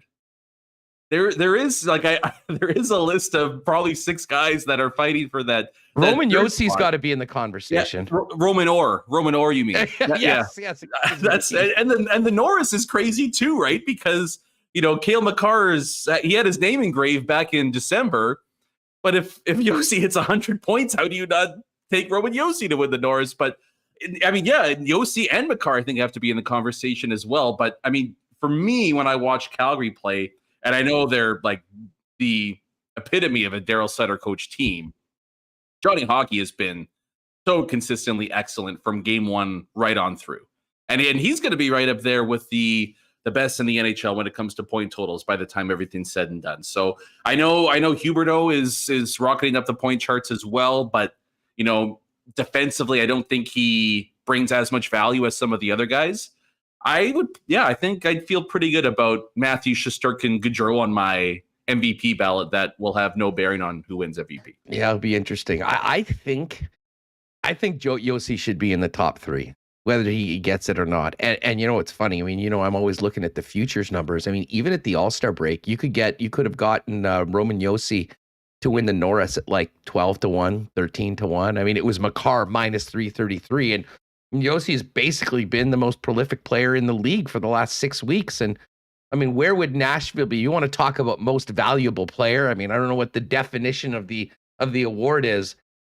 I could certainly make a compelling argument that the most valuable player to their team is Roman Josi on the Nashville Predators. Yeah. See, now this is, the CFL gets 2 things right. Okay. The CFL gets overtime rules in football correct, and they get the most outstanding player award correct. Because this whole value, and this isn't like a shot at you, the whole valuable crap is just so stupid to me because but that is what the award is. I agree. It is wholeheartedly. I mean, the CFL does get it right. It's very clear what you're voting on when you're saying this was the best player in the league this season.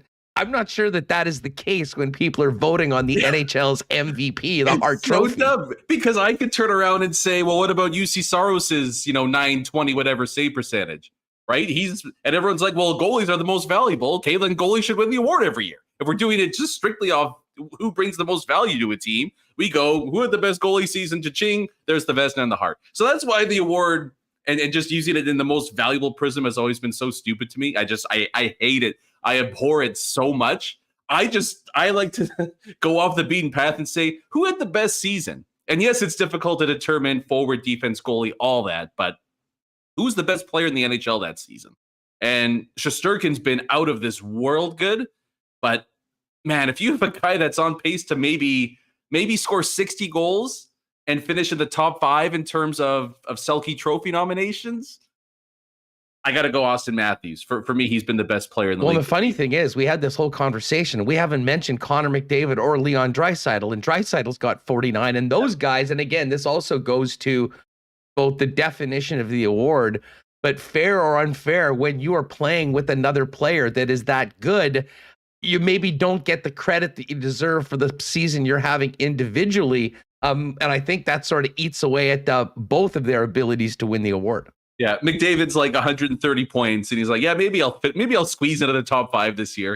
He's officially reached like Shaquille O'Neal in the early 2000s, right? Like when Nash and some of those other guys were winning MVPs, and everyone's like, well, I mean, Shaq is the best, but we got to give it to somebody else at some point. That's kind of what it feels like with Connor McDavid to an extent here.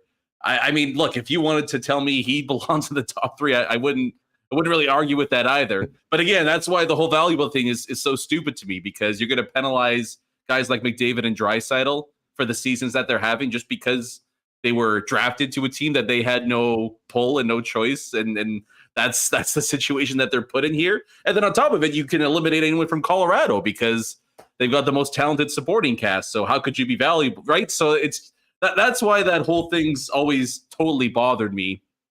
Aside from all that, though, my initial point was that Mark Scheifele should learn a little bit from Austin Matthews watching him tonight, in that you don't need to sacrifice offense to play a well-rounded defensive game. And there were a couple of ugly ones against Buffalo, especially that first goal, the little, throw the stick in the lane flyby that he did on Gergenson's first goal of the night, right? Like it's I think Mark Scheifele would be done well to be shown a highlight reel of Austin Matthews plays inside his own end, and then copy and develop that into his own game. Well, I'll tell you what, I would imagine that with Sheldon Keefe having the last change tonight, he's going to have a front row seat at 34 tonight, because I was thinking back to the job that Dubois did on Matthews when these two teams played in early December.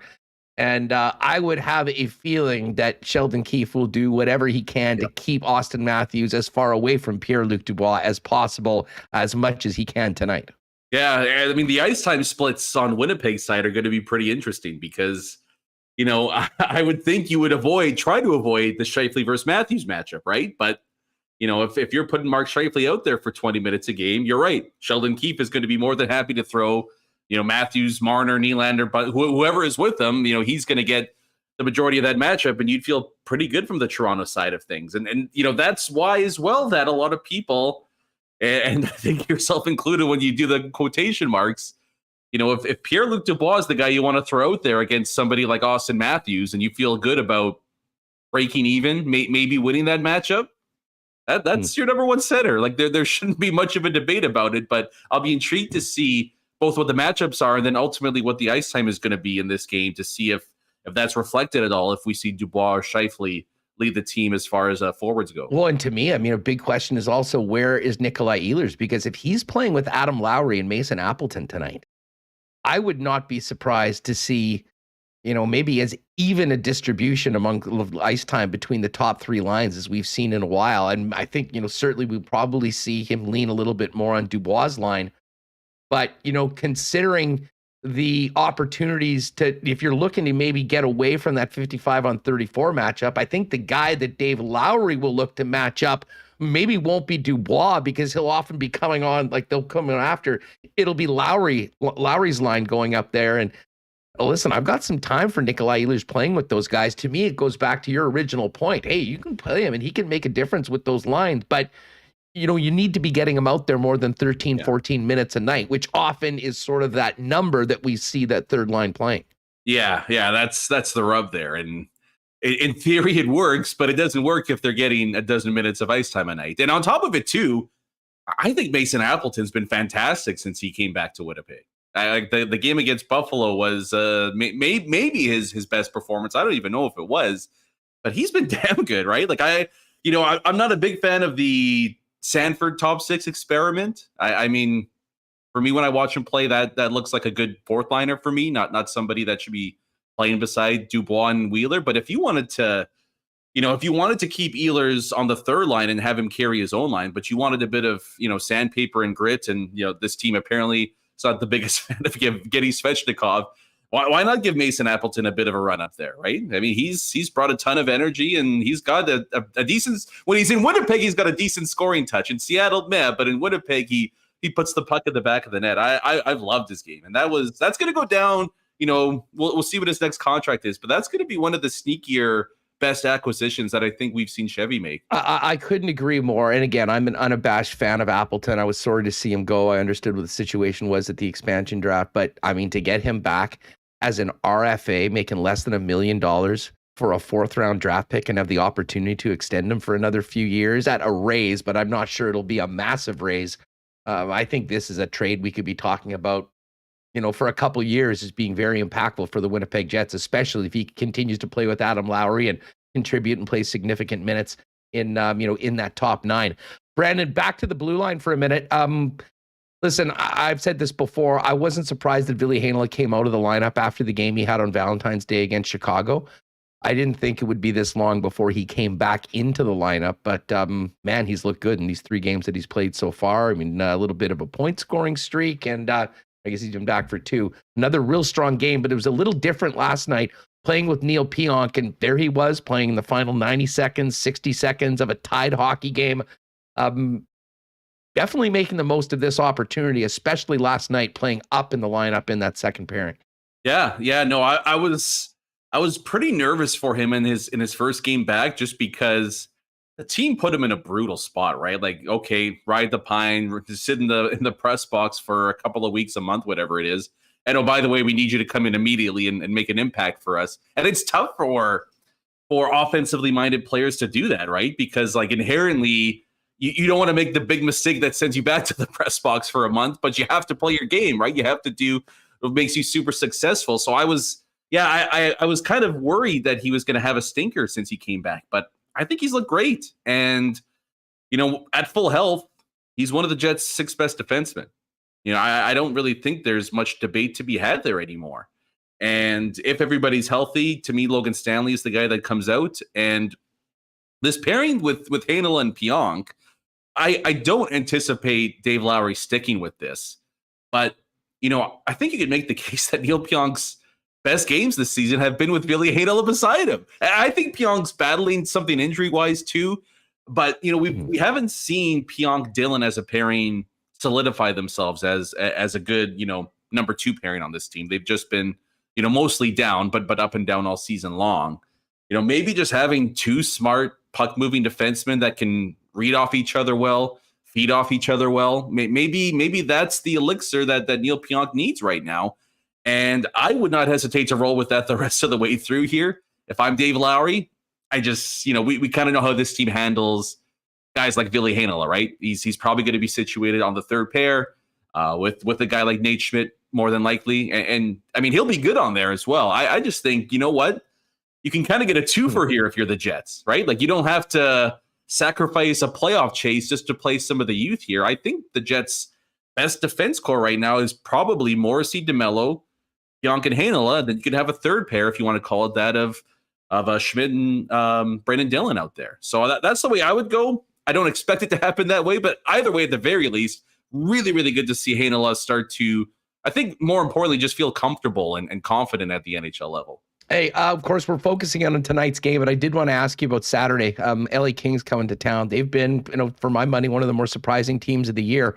What do you think of LA, their playoff chances, and just this team that's going to be coming in on Saturday night? They're fine. I don't really have a strong opinion about the LA Kings. I'll be honest, I was expecting the bottom to fall out on them for the last couple months, and it just hasn't happened. And I don't believe, saw them hang tight right there through 65 with the Oilers last night. They don't seem to be going anywhere. And if you're going to beat them, you have to earn it. Yeah, see, it's funny because they're kind of an amalgamation of the other 2 California teams. Like, Anaheim is a little bit too young, and that's why they kind of fell out of the race, that they're, not quite there yet. And then San Jose's a little bit too old. But they've got a nice bridge in between the two, right? Like, obviously, Kopitar is still leading the way, but, Philip Deneau comes in, and he's just a massive addition the follow-up behind Kopitar on the second line there. But they've got some young guys that have come in and played really, really well. And they're a lot faster than they've been in a few years on top of it, too. So, I mean, Todd McClellan's he's a hell of a coach.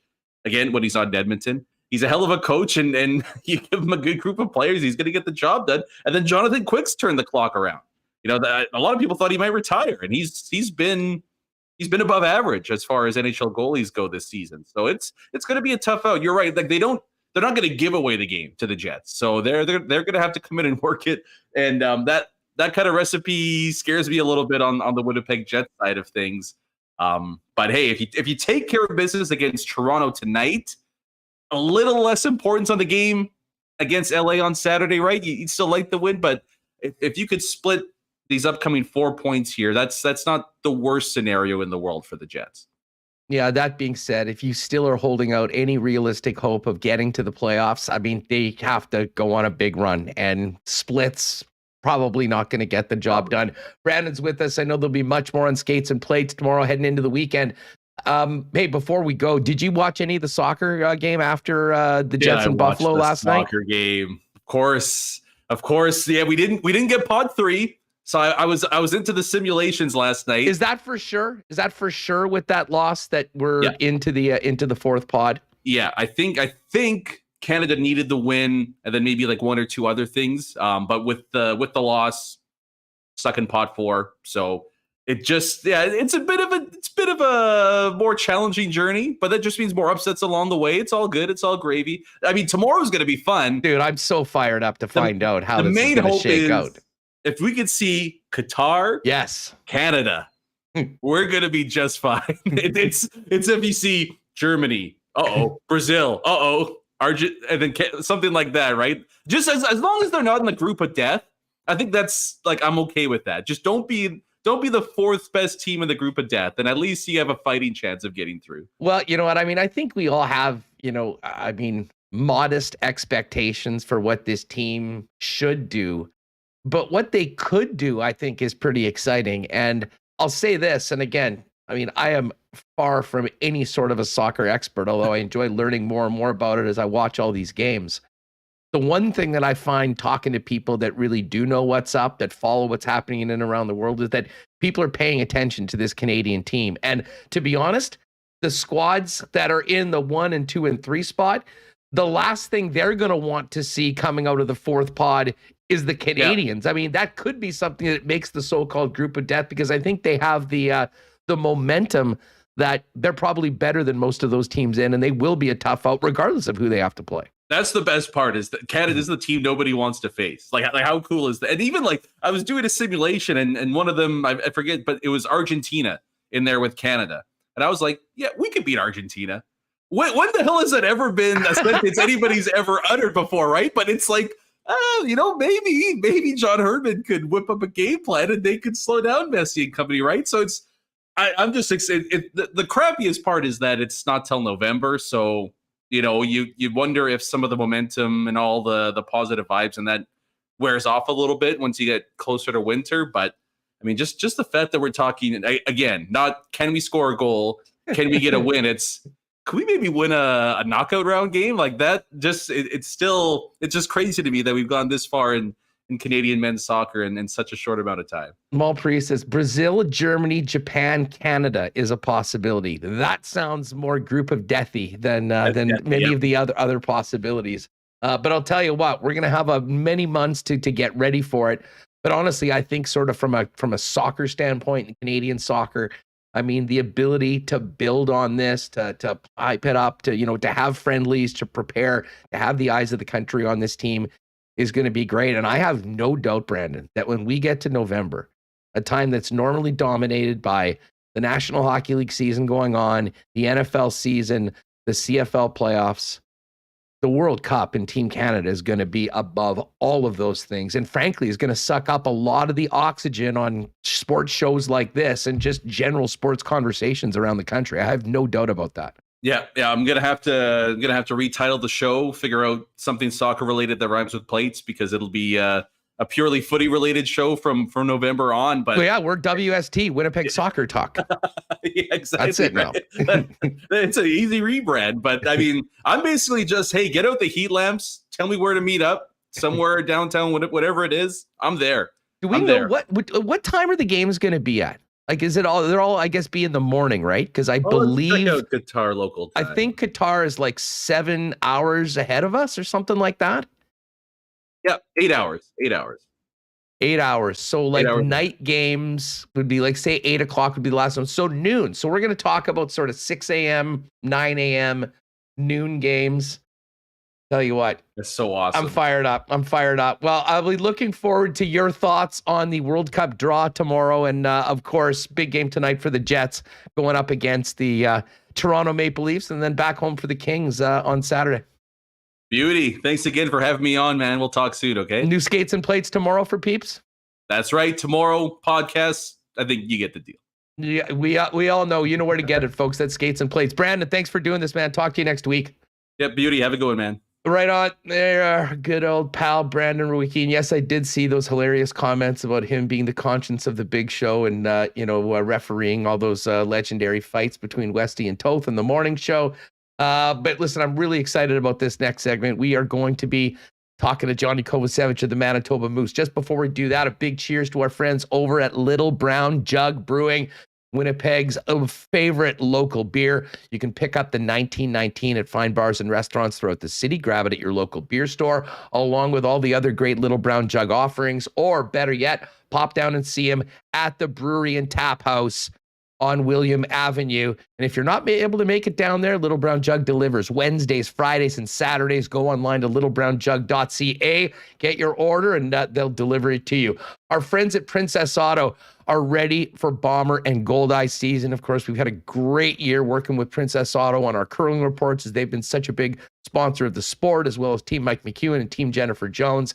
But now we're looking ahead to spring, an exciting baseball season coming up. And of course, the Bombers going with the three-peat, and Princess Auto, proud sponsors of both of those local teams. In addition, Princess Auto is where you'll find the best deals on the most unique assortment of tools and equipment around. Everything you need to complete the projects on your list or start something new is at Princess Auto. Visit them at one of 2 local locations, or get those ideas working and shop online 24/7, 365 at princessauto.com. And hey, lots of hockey coming up this weekend. We got Moose games Friday and Sunday. We've got the Jets on Saturday. And if you are heading down to Canada Life Center, always great stop to pop in and see our friends over at Boston Pizza City Place before the game or afterwards, whether you're with the boys and your friends in the lounge or with the family in the dining room. You can enjoy those great gourmet pizzas, Boston's wings, and of course, ice cold schooners if you decide to get into that as well. And if you're not heading downtown to the game, nowhere better to stop off at your local Boston Pizza. And of course, if you're at home, check out their game day deals and order online at bostonpizza.com. All right, we're just getting Johnny Kovacevic ready. I want to make sure that he can hear us. Before we do that, folks, I mean, and we've had Murat on a number of times. If you have not read the piece on Johnny Kovacevic that Murat did, I think if you go to Murat's Twitter page, it is actually the pinned tweet at the start.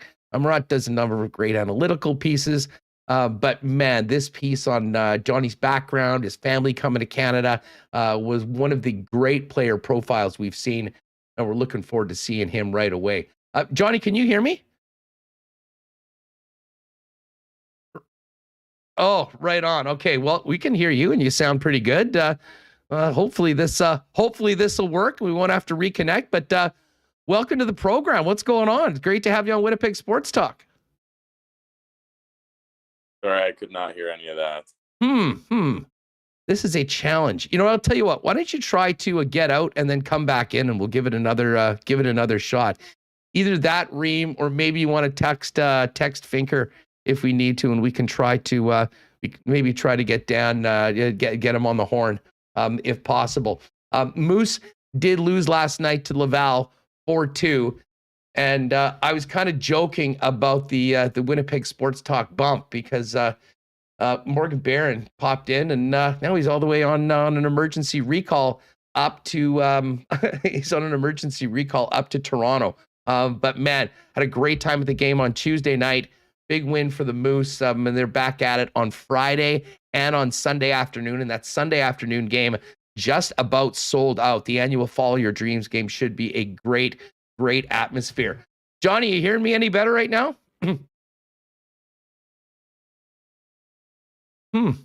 All right, I tell you what, hit up Fink. Maybe we can get him on the horn and have him on board. If that works, great. And if not, Remo and I will get back in here. Of course, we do have some other things to get to tonight. Let's just take a quick look while we try and reconnect with Johnny on what's happening in the National Hockey League tonight. It is a 6:00 game for the Jets and Maple Leafs. The puck drops on that game, 6:00. Eric Shalgren, and we expect Connor Hellebuck to be playing. Other games tonight: the Devils, Bruins, Blackhawks, Panthers, Blue Jackets, Islanders, Habs, Hurricanes, Penguins in Minnesota to take on the Wild. That should be an excellent matchup of 40-win teams. The Sharks and Avalanche, Kings and Flames, and maybe, just maybe, the Ducks can do the Jets a favor. They had that 2-1 lead going into the third period against the Stars 2 nights ago, was not able to make it, was not able to close the deal. They get another chance tonight against the Dallas Stars, and that would be a big, big, big boost for the Underwood. Kovacevic, a healthy scratch on today's show? Definitely not. We're going to be looking forward to getting him on. I think he was on a a phone that was having some difficult connection, so we're going to see if we can give him a holler. And if that's the case, we will do it. Hey, Johnny, you're back. Can you hear me? Yeah, we're having a tough time. Well, I'll tell you what, we might be able to get Johnny on the phone. We will see. We'll hook up with our good friend Dan Fink to hopefully make that happen. And otherwise, we'll just continue getting ready for this game tonight. But I will tell you that Moose back in action tomorrow night, taking on the going from I believe Marlies. Actually, a lot of Canadian content in with these 2 games against the Laval Rocket the last couple games. By the way, Sami Niku, I can confirm, still has maybe the best hair in the game. Had an up and down game, and there was a nice welcome back actually as well on Tuesday's game. I don't know if we mentioned that yesterday. But Sami Niku got a nice welcome back to the arena playing for Laval against the Manitoba Moose. All right, so we'll see. Hopefully Johnny's going to join us. Oh, you said you did hear him. Sorry, we could hear him. He couldn't hear us. Hold on one sec. See what Fink has to say. We might be able to do it. He wants me to give him a phone number. I don't know if I have a number that we. Oh, that's right. That's right. On. I can call out, but I'll tell you what. You know what? Just tell him to call me. You want to do that? Yeah. Listen, we've done this before. We've got a great mic now. This is going to be one of the very ingenuitive moves of WST. Sure, might as well just do that. I'll give him exactly. We'll get it on speaker. We'll get the phone up, and we'll make it happen with Johnny Kovacevic. As I said, there was the WST bump has already taken place. It wasn't a few hours after Morgan Barron had agreed to join us this afternoon that he was on the emergency recall on the way to the National Hockey League with the Winnipeg Jets tonight. I presume this is insurance, and he'll be an extra tonight, but who knows? I'll tell you what, he looked real good for the Moose in these last couple games, in his first games at home. So we'll see what happens with that. But again, tonight, 6:00, Jets and Maple Leafs. Still waiting to hear about the roster tonight. I mean, there really hasn't been, obviously, no morning skate tonight with the game last night in Buffalo. We'll wait to hear what Dave Lowry has, both when it comes to the lines, and I think we're all expecting that Connor Hellebuck's going to be heading back out for the for the start tonight for the Winnipeg Jets after he was the first star in last night's game in the shootout win against the Buffalo Sabres. Hey, while we're here and looking to see if we can get Johnny on the horn, for everybody in chat, I know there's a lot of talk about the Wheeler goal. What was your thoughts about the Wheeler goal in the shootout? Was there any people that thought that because I knew there was some people, including Jeff Merrick, that thought that goal maybe shouldn't have counted. I'll say this, my jaw was just on the floor because I I don't know. I didn't know that Wheeler had that club in his bag, to be honest with you. I mean, that was full-fledged Patrick Kane filth in the shootout. And it's not like we haven't seen Blake Wheeler in the shootout before. I can't remember a time where he pulled that move, but tell you what, I mean, it was outstanding. And especially, I mean, maybe it was surprising that the Sabres were able to score a couple on Connor Hellebuck in the shootout. But when you go 3 for 3 to help your goaltender out, who was the main reason why you got to the shootout in the first place, it will make happen. All right, Remo. So yeah, send that over and we can chop it up in the meantime. Although, Johnny's going to pull out his laptop and see if it works. So, well, that would be excellent. And we'll see if he can get in. Remo, how many people did you see that were on the anti-Wheeler shootout goal train last night, other than Jeff Merrick? I think I saw a bunch, actually, people not liking that goal. I mean, I do think he stops and slows down, and then I think by the last move, he's kind of stopped moving. You can argue maybe he even goes backwards with that last deke, but again, like, I don't care because there was penalties in overtime that they didn't call, penalties throughout the game. So why should I care if he maybe didn't stop? So I don't think it's irrelevant. I will say this, big missed opportunity for the captain to recreate maybe the coolest shootout celebration in the National Hockey League. He did do the chin strap, but it would have been great to flip up the visor and do the let's get the hell out of here, which I think he did against the Maple Leafs, if I'm not mistaken, Reem. I know I tweeted out one of the GIFs. He's done that a couple times. Once was in New Jersey early a couple seasons ago. Then I believe the other one was against the Leafs in a very memorable shootout. But the all business captain flipping the chin strap and then the visor, one of my favorite celebrations after a big win in extra time. All right, I think we got Johnny. Johnny, can you hear us now? Right on. Okay.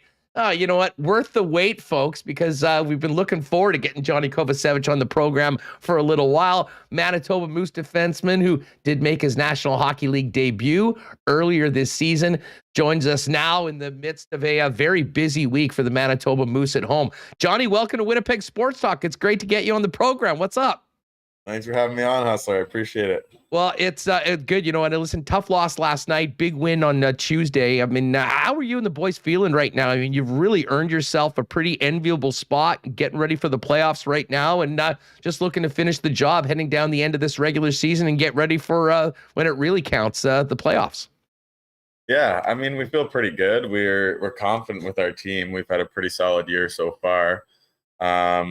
The last couple of weeks been pretty busy, just lots of games, road trips. I know we've had some postponed games, so it feels like late in the season, the schedule's really picking up. So, we feel good. We need to prioritize some rest right now. And we're playing a bunch of teams who are, we haven't secured officially, we haven't clinched playoffs or anything.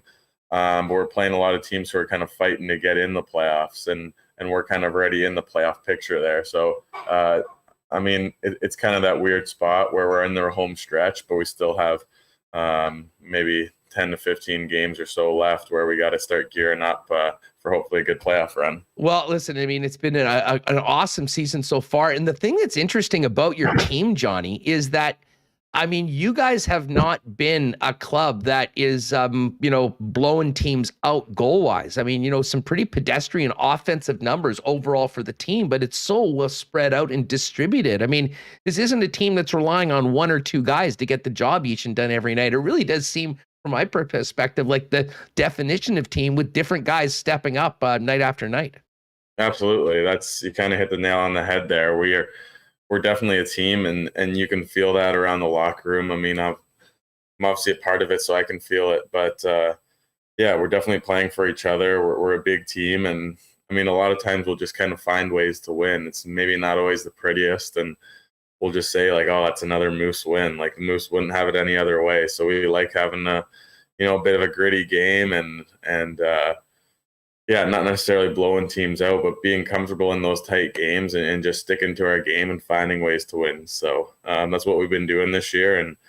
And hopefully going into playoffs, I mean, you kind of see that throughout different leagues, but depth scoring is big. And having different guys step up, and we're pretty confident with anyone in our lineup that they can step up on any given night. So that's huge for us. From a personal standpoint, I mean, you continue to, take big strides forward in your professional career. I mean, you've got career highs in all, pretty much every category: goals, assists, points, playing a lot right now. I mean, tell us about your personal development right now at the AHL level. We'll talk about getting a taste of the NHL as well. But I mean, just how do you feel that this season's gone for you? And does it feel to you as much as it looks on the outside of the way that you continue to raise your level of game and get closer to that ultimate dream of playing in the NHL? Yeah, I'd say so. I mean, I kind of keep the same attitude, the same perspective every season, and that's that I want to come in, help the team, work my hardest on my game, and do whatever I can to help us win. So just coming in, working hard every day.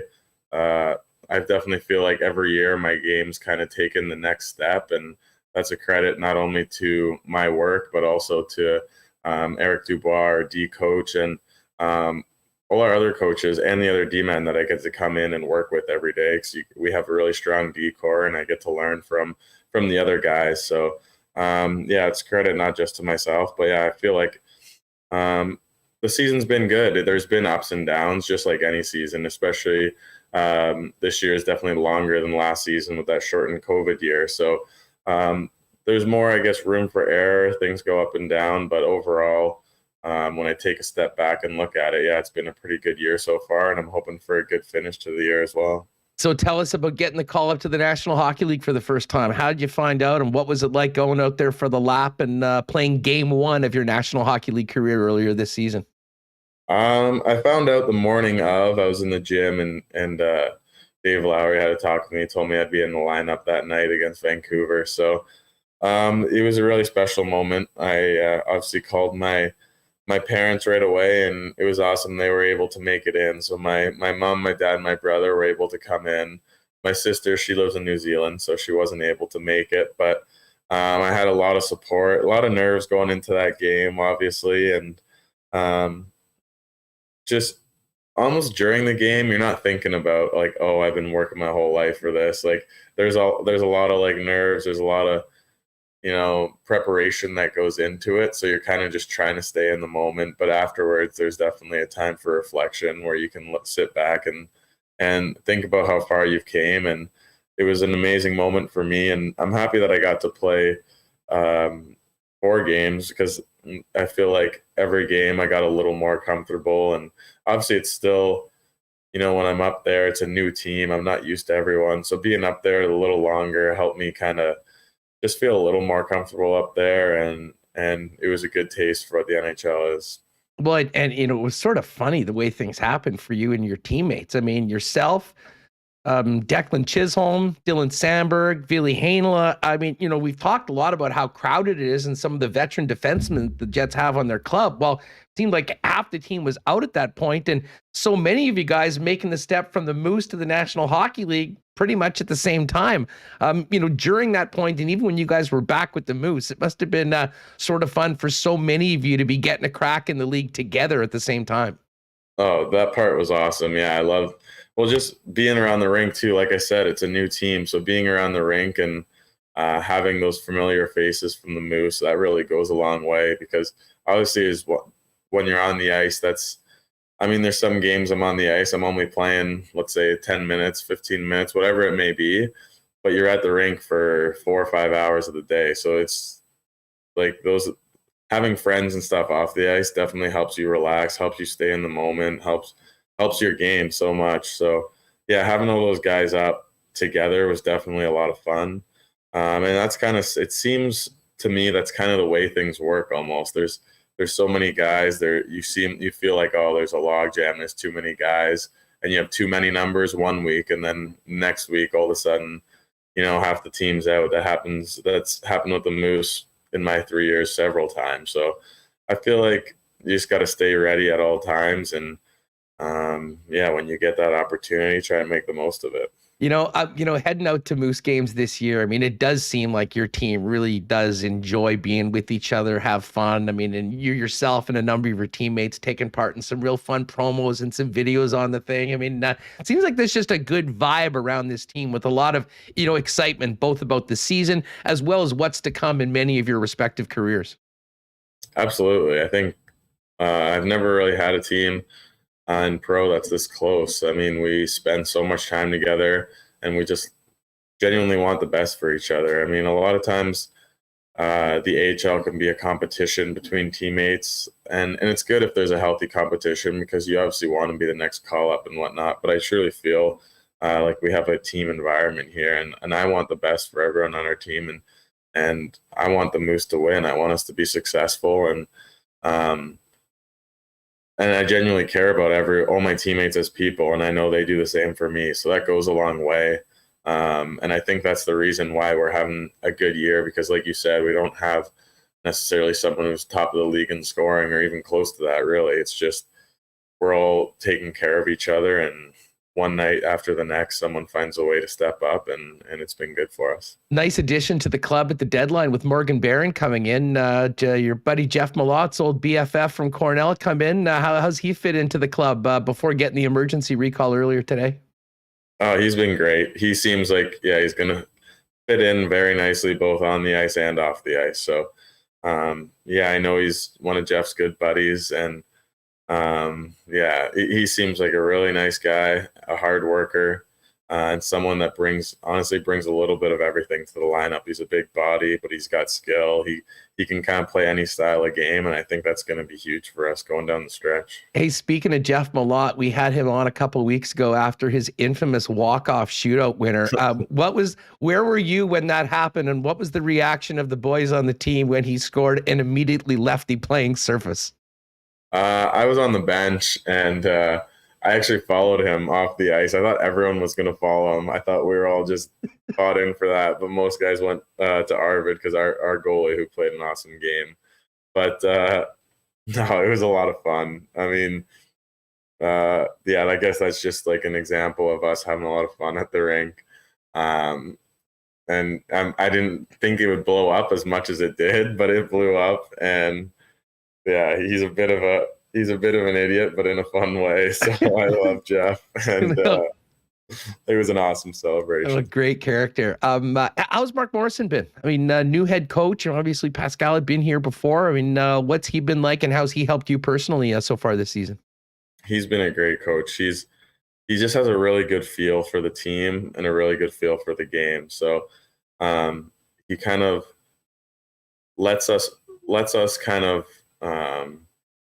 He has faith in us to dictate how it's going to be in the locker room, and doesn't want to, overstep. He does a great job kind of empowering others, whether that be the leadership group or assistant coaches or whatnot. So he doesn't want to micromanage, but when it's time for him to step in, he'll do that. And I know we got a lot of respect in him, a lot of trust in him, that we know we're going to be the more prepared team. And I think he's been really great for us this year. Hey, you know what? Mitch in chat wanted me to ask you about the trade of Nelson Nogier. Nogier's been such a big part of this team for a while, and it speaks to, I think, just the depth and how strong the blue line has been. That some of the minutes that he normally had wasn't there before. I mean, what did you make of him getting traded? And was this, basically the organization doing him right, giving him an opportunity to get to a spot where he can play a little bit more? Yeah, I'm gonna miss Noj. My 3+ years here, he's been one of my best friends here, and I've said this before to the media, but I don't think I've ever played with a better teammate. He's an amazing team player, brings great energy, and even when things weren't going well for him personally, he would always bring the right attitude, right mindset to the rink, and he'd want the best for us. And so we're definitely going to miss him around the locker room, on the ice. And but yeah, part of me is happy for him because I do want to see him get a chance to play. I mean, that's we all want our careers to go well, and we all want to develop, and you got to be playing games in order for that to happen. So yeah, hopefully he finds himself with a nice new home out in California, and wishing the best for him, but wish he was here too. Johnny Kovacevic of the Manitoba Moose with us here on Winnipeg Sports Talk Daily. Johnny, just before we go, I wanted to kind of step away from the here and now and just talk about, your road to Winnipeg and, obviously making your NHL debut this year. I was mentioning that great piece Murat did on you and your family growing up earlier this year in The Athletic. If you could, for our listeners, tell us about growing up, how big of a part of hockey was your life, and at what point was even being a professional on your radar as you grew up and played? Yeah, hockey was a big part of my life growing up when I was a kid. But it wasn't a part of my life so much that I thought it was going to be a career. Like, it was a big part of my life because every day with my three best friends in elementary school, I'd play road hockey after school, or at lunch, we'd play mini sticks. There would always be some kind of hockey around. So I loved the game, and that's why it was such a big part of my life. I would watch every night. I just really loved the game. I loved playing it. I loved watching it. I loved everything about it. So, but I always just kind of thought it was a sport. It was just something that I would do that made me happy. So I continued to do it. And with my parents, they always, whatever I'm doing, they want me to work my hardest and give 100% of myself to it. So I think from a young age, I would give 100% of myself to hockey, but that's just because that's how I did anything. So yeah, growing up, I wasn't necessarily the best player, even in my town, smaller town of Grimsby. I wasn't even the best player there. So I never really thought like obviously every kid dreams to be in the NHL, but it wasn't necessarily on my radar. And then at all during minor hockey. And then when I went to junior hockey, I was tier 2 junior A. So I tried out for the OHL. Couldn't make it when I was 16. Also couldn't make it when I was 17, which is your first NHL draft year. And I wasn't even, able to make a CHL team. So my goal then, I went to junior A, was to go to college and get a scholarship to play hockey and go to school. So I ended up getting a scholarship when I was 17, which was huge for me, to Merrimack College. And when I went there, I enrolled in engineering, civil engineering. And I thought, realistically, I thought I'd be playing college hockey, and that was great, but I had to be realistic as well. And that's why I signed up for engineering, because I wanted to get a secure job after college was done. So even when I went to college, when I was 19, I was still, kind of thinking that I'd be working as an engineer afterwards. I ended up having a really good freshman year at Merrimack. And that's when I got drafted 3rd round to Winnipeg. And, that not until that year did I really think that hockey could be a career for me. And it's not that I, didn't have belief in myself. I was just always, I don't know, maybe taught to be too realistic or whatnot, because if you're looking just at a number standpoint, yeah, not a lot of people get the opportunity to play pro hockey. So, but honestly, that didn't deter me. Like I said, I loved hockey back then, and I love it just the same, if not more now. So it's not that I thought, oh, I'm not going to make it, so I'm not going to work hard. I love the game, and I loved working hard at the game too. For me, improving on my game is one of the most fun things you can do. So it's something that I'm still, trying to do. And obviously now hockey's my goal of playing hockey as for a living has kind of come to fruition. So it's, looking back, it's been an amazing road. And that's why sometimes if I ever have doubts or whatnot now, I can kind of look back at how far I've came and just kind of get strength in that. Were you expecting to get drafted when you did by the Winnipeg Jets, or did it come as a surprise? What do you remember about that entire just being drafted and finding out, okay, yeah, there's an NHL team that thinks I got a future? So I was having a pretty good year, but I was 19, and usually people get drafted like in their 17 year. So I was 2 years. So it was the 99 birth year draft, and I'm a 97. So not too many guys 2 years later get drafted, 3rd round or in there. So I don't know. My agent was kind of telling me somewhere between the 4th and the 6th, like to be expecting, but that anything could happen. So, be prepared to not get drafted at all, because you never know what happens on these draft days. And so I knew Winnipeg was one of the teams I talked to. I'd maybe talked to maybe half the teams in the league or so, just doing interviews and whatnot. So I knew I was definitely on teams' radars, and I knew because so I played in a smaller junior A league where there wasn't a whole lot of draft picks, basically no NHL draft picks. And then when I went to college, I played in Hockey East, which is a good conference. I'm playing against, BU, BC, Northeastern, UMass, like all these big schools with a lot of first round picks, with a lot of like high draft picks. And I'd be playing against some of these guys thinking like, man, I'm just as good as these guys. Like I might be better than some of these guys who have been drafted, pretty high. So after that, I kind of started believing like, yeah, I can definitely do this. And, that's when I got a chance to match myself up against some of those guys. And then I had a pretty good idea that, I didn't know if it was going to happen, but I felt like it should have happened. Like I should have gotten drafted. We can't really talk about your path to the National Hockey League and your growing up and your upbringing without talking about your parents. And reading Murat's piece, that talks about their path to Canada. Honestly, hearing those stories, especially with what's happening in some parts of the world right now, makes someone like me who's grown up here in Winnipeg, quiet Winnipeg, you feel lucky for the surroundings.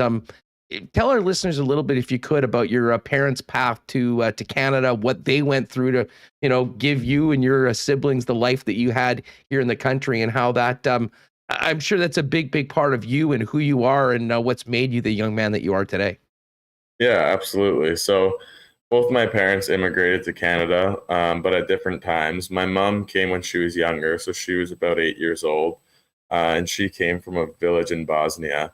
So when her family moved, basically her whole family moved, and basically their whole village moved. When they moved over to Canada, they didn't have anything over there. They didn't have electricity. They didn't have running water. It was a tough life. It was a hard life for them over there, just, finding food and taking care of the animals and whatnot. So, it was a hard life for them over there. And when they moved here, my mom describes it as winning the lottery moving here, because, she moved here. And when she first moved here, I'm pretty sure she lived in a house with extended family. There was probably 3 different families, all living under the same house. But she describes it as winning the lottery, and was really fortunate to move to Canada. So and then my dad moved from Montenegro in the early 90s. So there was a bit of like civil unrest and whatnot in former Yugoslavia, and Montenegro was a part of that. And my dad could kind of sense that, and he ended up moving here when he was a late 20s, maybe early 30s, and so most of his family still lives over there. Actually, he moved here by himself, and he came from humble beginnings as well. Didn't come from too much, so he moved here, met my mom in Canada in Hamilton, and they got married shortly after, because my dad would have either had to move back because his traveling visa was expiring or whatnot. So I think they got married maybe 4 or 5 months after they met, and started a life here. Ended up having 3 kids, and did a great job raising them too. So I love them, and proud of them. And they've had a pretty unique life, and I know they're really grateful to be here as well. Well, it was really cool to see the family take in your first game. And you mentioned your sister in New Zealand. They fired up to FaceTime and gave her a front row seat as well, so everyone could at least see your debut in the bigs. Yeah, I saw that after. My mom probably has no idea how to work FaceTime. She was like doing the FaceTime, showing the screen, like putting the screen towards the ice instead of just flipping the camera. So yeah, but it's the thought that counts. And I know, my family's really proud and supportive of me, and that's much appreciated. Tell you what, Johnny, this has been just an awesome chat. People are absolutely loving it. They said they could listen to this for another hour. We won't put you through that, but really do want to thank you for taking the time to join us on Winnipeg Sports Talk today. Continued success to you and the Moose this weekend and down the stretch, and can't wait to see more of these games in the regular season, and especially hopefully a long and exciting Calder Cup run for you and your teammates coming up next month. Yeah, I hope so as well. Thanks for having me, Hustler. Appreciate it. There it is, Johnny Kovacevic of the Manitoba Moose. Of course, made his NHL debut earlier this season. 4 games in the bigs and having a career year right now. Sort of a breakout year for Johnny. We spent a lot of time, some guys are first-round picks. Ville Heinola has been a guy we've talked a lot about. That was a guy that did not look out of place at all when he got his NHL shot. And we'll be talking a lot about Johnny Kovacevic in the months and years to come, I think, in and around Winnipeg when we're speaking about the Winnipeg Jets and not just the Manitoba Moose. Thanks so much to Johnny, and big thanks to Dan Fink for popping on the program today. Tomorrow, we'll have a pair of tickets to give away for the game on Sunday afternoon, which is just about sold out right now. Going to be a great week. I know it's the Wasack game on Saturday night with the Jets and Kings, and then the Follow Your Dreams game on Sunday afternoon for the Manitoba Moose. So it should be a really fun, couple days at the downtown rink. And of course, the Moose do play tomorrow night if you're looking for a great Friday night game to get out to as well. All right, going to get Remo in here again, and a couple things to do before we finish up the show. But first things first, I want to thank our friends at Nick and Nicky DQ. Of course, 4 locations in Winnipeg, and they are so fired up about the incredible new run of 6 stack burgers. If you haven't tried the new burgers at DQ, what are you waiting for? Pop down and see them at any of 4 locations: the DQ in Niverville, DQ Northgate, DQ Polo Park, and DQ St. Anne's. And all 3 Winnipeg locations available right now on all the delivery apps: DoorDash, Skip the Dishes, and Uber Eats. And by the way, speaking of the DQ in Niverville, I know Nick's been very involved in the community since getting the store out there. He's involved with the Niverville Nighthawks, the new expansion team in the Manitoba Junior Hockey League. And if you're on Twitter, check out the MJHL's tweet. They announced the new logo and word mark for the team. It looks great. And congratulations. Looking forward to getting out there to the game in that growing community. Our friends over at Canadian Club continue to be great sponsors of ours. Okay, here it is. We've got breaking news. The Canadian Club and Ginger Ale, the ready to drink, started landing in stores yesterday. Products are on the shelf today and displays go live tomorrow. If you don't see the Canadian Club and Ginger on a shelf at your local store, make sure to ask the staff for it. And for the month of April, if you buy Canadian Club in store, you get a free can of the ready-to-drink Canadian Club and Ginger Ale cocktail to take with you. But you should be able to grab 6 packs wherever you get the great taste of Canadian Club. And be sure to join us tomorrow for another marble race. We'll have another Winnipeg Sports Talk and Canadian Club hoodie to give away to one lucky winner. We'll get to the Coolbet lines in a second, but let's get Michael Remis back in here. And Remo, I've been looking forward for a while to get Johnny Kovacevic on the show. I knew he was a really well-spoken young man and having a great season. But holy smokes, was that a fun interview. Like many people, we could have gone much longer with such an interesting young man. Yeah, a lot of great comments in the chat during that. And big thank you to Daniel and Johnny for being patient as we navigated some technical issues. But again, great conversation with him. And again, great story coming up. An older player getting drafted, playing in college and then going to the Moose, and he's been there for a couple of years, got his chance. I forgot that he played 4 games with the Jets as well this season, and he definitely showed that he could stick around at the NHL level. But unfortunately, the Jets, they got so many guys under contracts, and that's something we've talked about so much the last couple of weeks. Okay, well, how are they going to make room for all these great players on the Moose, on the Jets going forward? And I think that's going to be fascinating. And defense will be the big story of the offseason as it was last year. Yeah, no doubt about it. So big thanks to Johnny for coming out. And if you haven't been to a Moose game lately, folks, get out there and see them. I mean, this is a really fun team. It's as well-rounded a Moose team as I can remember in, maybe forever. I mean, no real go-to offensive stars beyond everyone else. I mean, a really balanced depth scoring, but it's the blue line that I think will excite Jet fans the most. Johnny Kovacevic having just a phenomenal season. And as Michael Remis said, when he did get his chance to play in the NHL, did not look out of place at all. Declan Chisholm's nicked up right now, but Dylan Sandberg looked good on the weekend. Leon Gavanka, I thought, had a real good game playing with the full cage on Tuesday night. So certainly we'll you maybe get a WST outing for one of the playoff games coming up. But in the meantime, check out the Moose, and should be a great night or a great afternoon on Sunday in particular. It's one of the biggest crowds of the season. All right, let's get to the Coolbet lines for today. A busy night in the National Hockey League.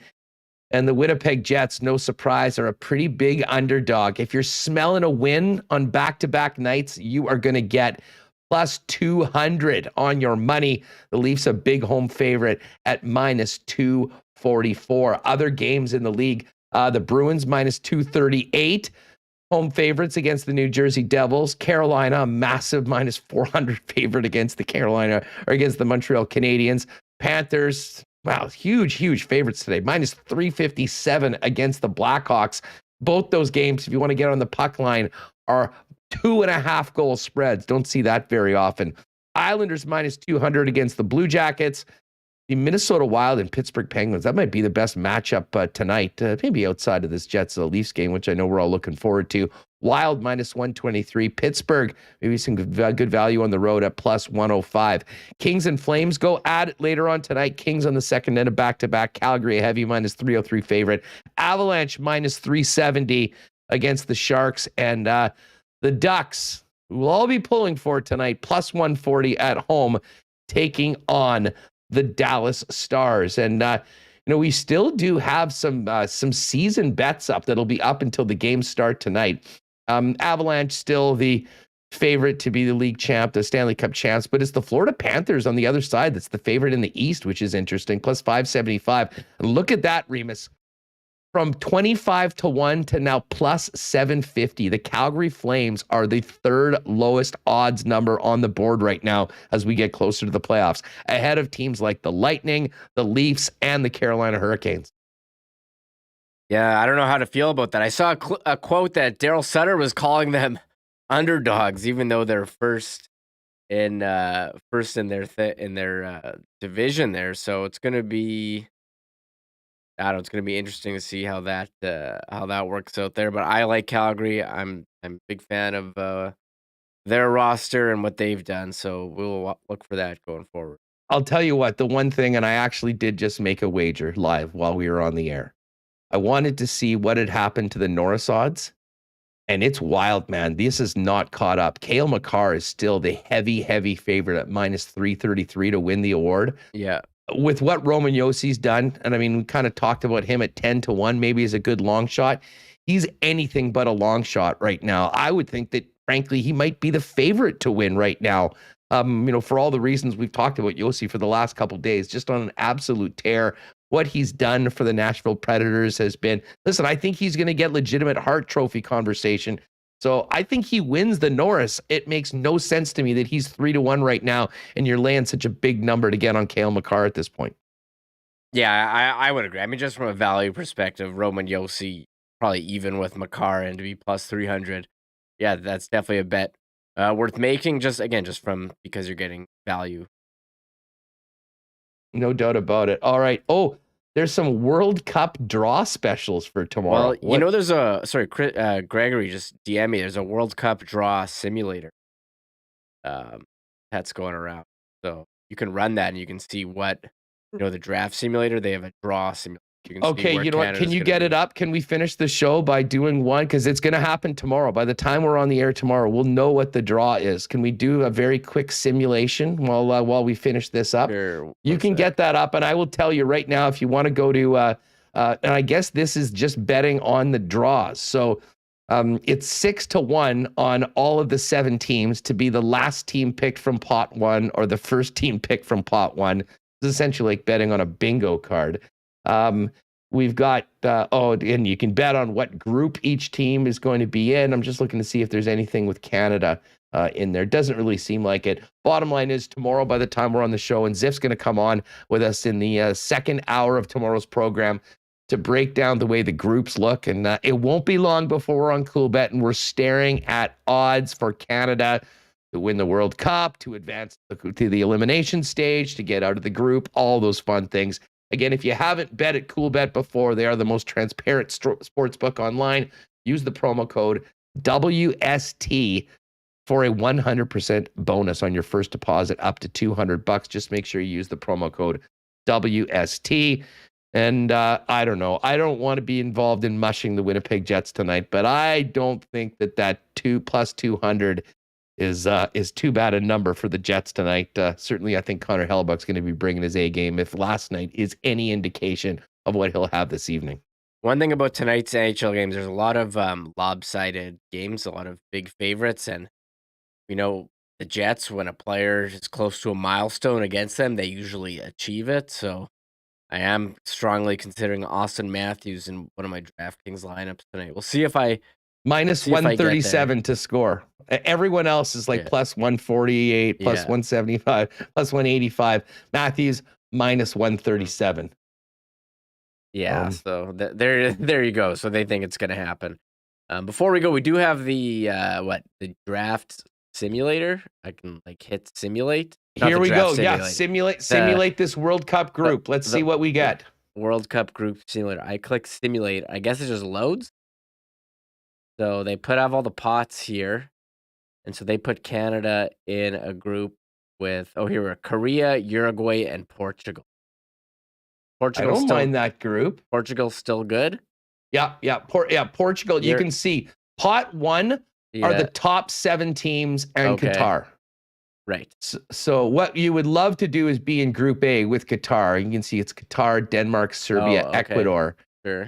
But I think overall, I think Canada would take that going up against Korea, Uruguay, and Portugal. With Portugal the heavy favorite in that group. Okay, so I did it again, and here's Canada's in Group B with Brazil, Netherlands, Iran. That sounds like a hard group. It is a hard group, but again, you can make it out being in third. Okay. Essentially, there's 16 teams, so it's the top 2 in each, and then the next 4. So I think if they put a thumping on Iran, they would be able to make it out, even if they just won the one game. But as I said, this is fun, folks. If you want to go and try that, you can do hammer the group stage draw simulator before tomorrow, and we will break it down when we have the real results on tomorrow's show. So I did it again, and they just got Portugal and Korea and Denmark. So they keep matching up with Portugal. I've done it 3 times, 2 of them there with Portugal and Korea. Interesting. Okay, do it one more time. One more. I'm interested for our final simulation. They're with Argentina, Germany, Morocco. That sounds like a hard group, huh?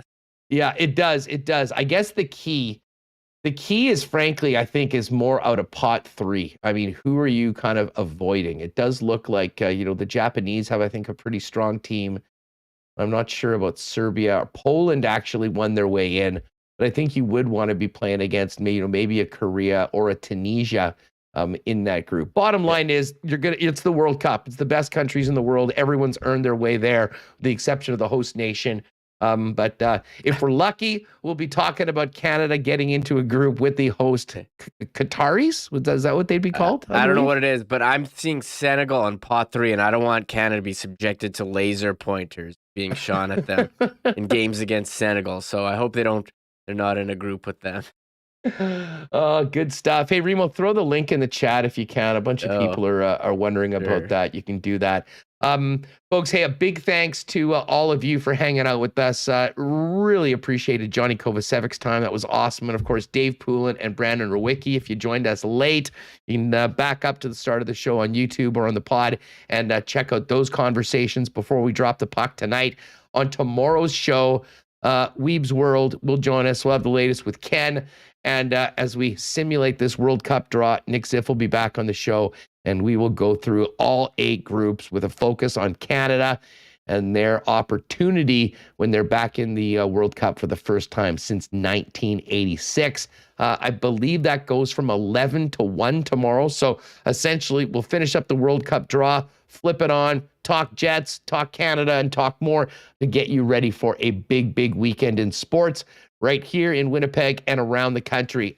Thanks so much to F Apparel for their sponsorship of Winnipeg Sports Talk, Vita Health, Culligan Water, Not Auto Corp, Royal Sports, Manitoba Battery, our friends at Princess Auto, and Coolbet Canada, of course, the Nick and Nikki TQ Group, Canadian Club, Boston Pizza, and Little Brown Jug.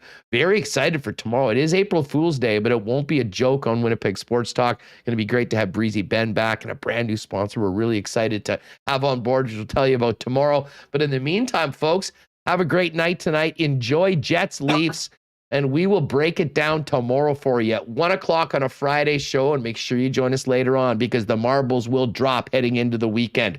Thanks to the guests. Thanks to everyone that joined us. We'll see you tomorrow on WST. Enjoy the game tonight. Oh my God! Oh! Shut it down! Let's go home! Thanks for tuning in to Winnipeg Sports Talk Daily. Make sure to subscribe on YouTube and your favorite podcast feed at winnipegsportstalk.com.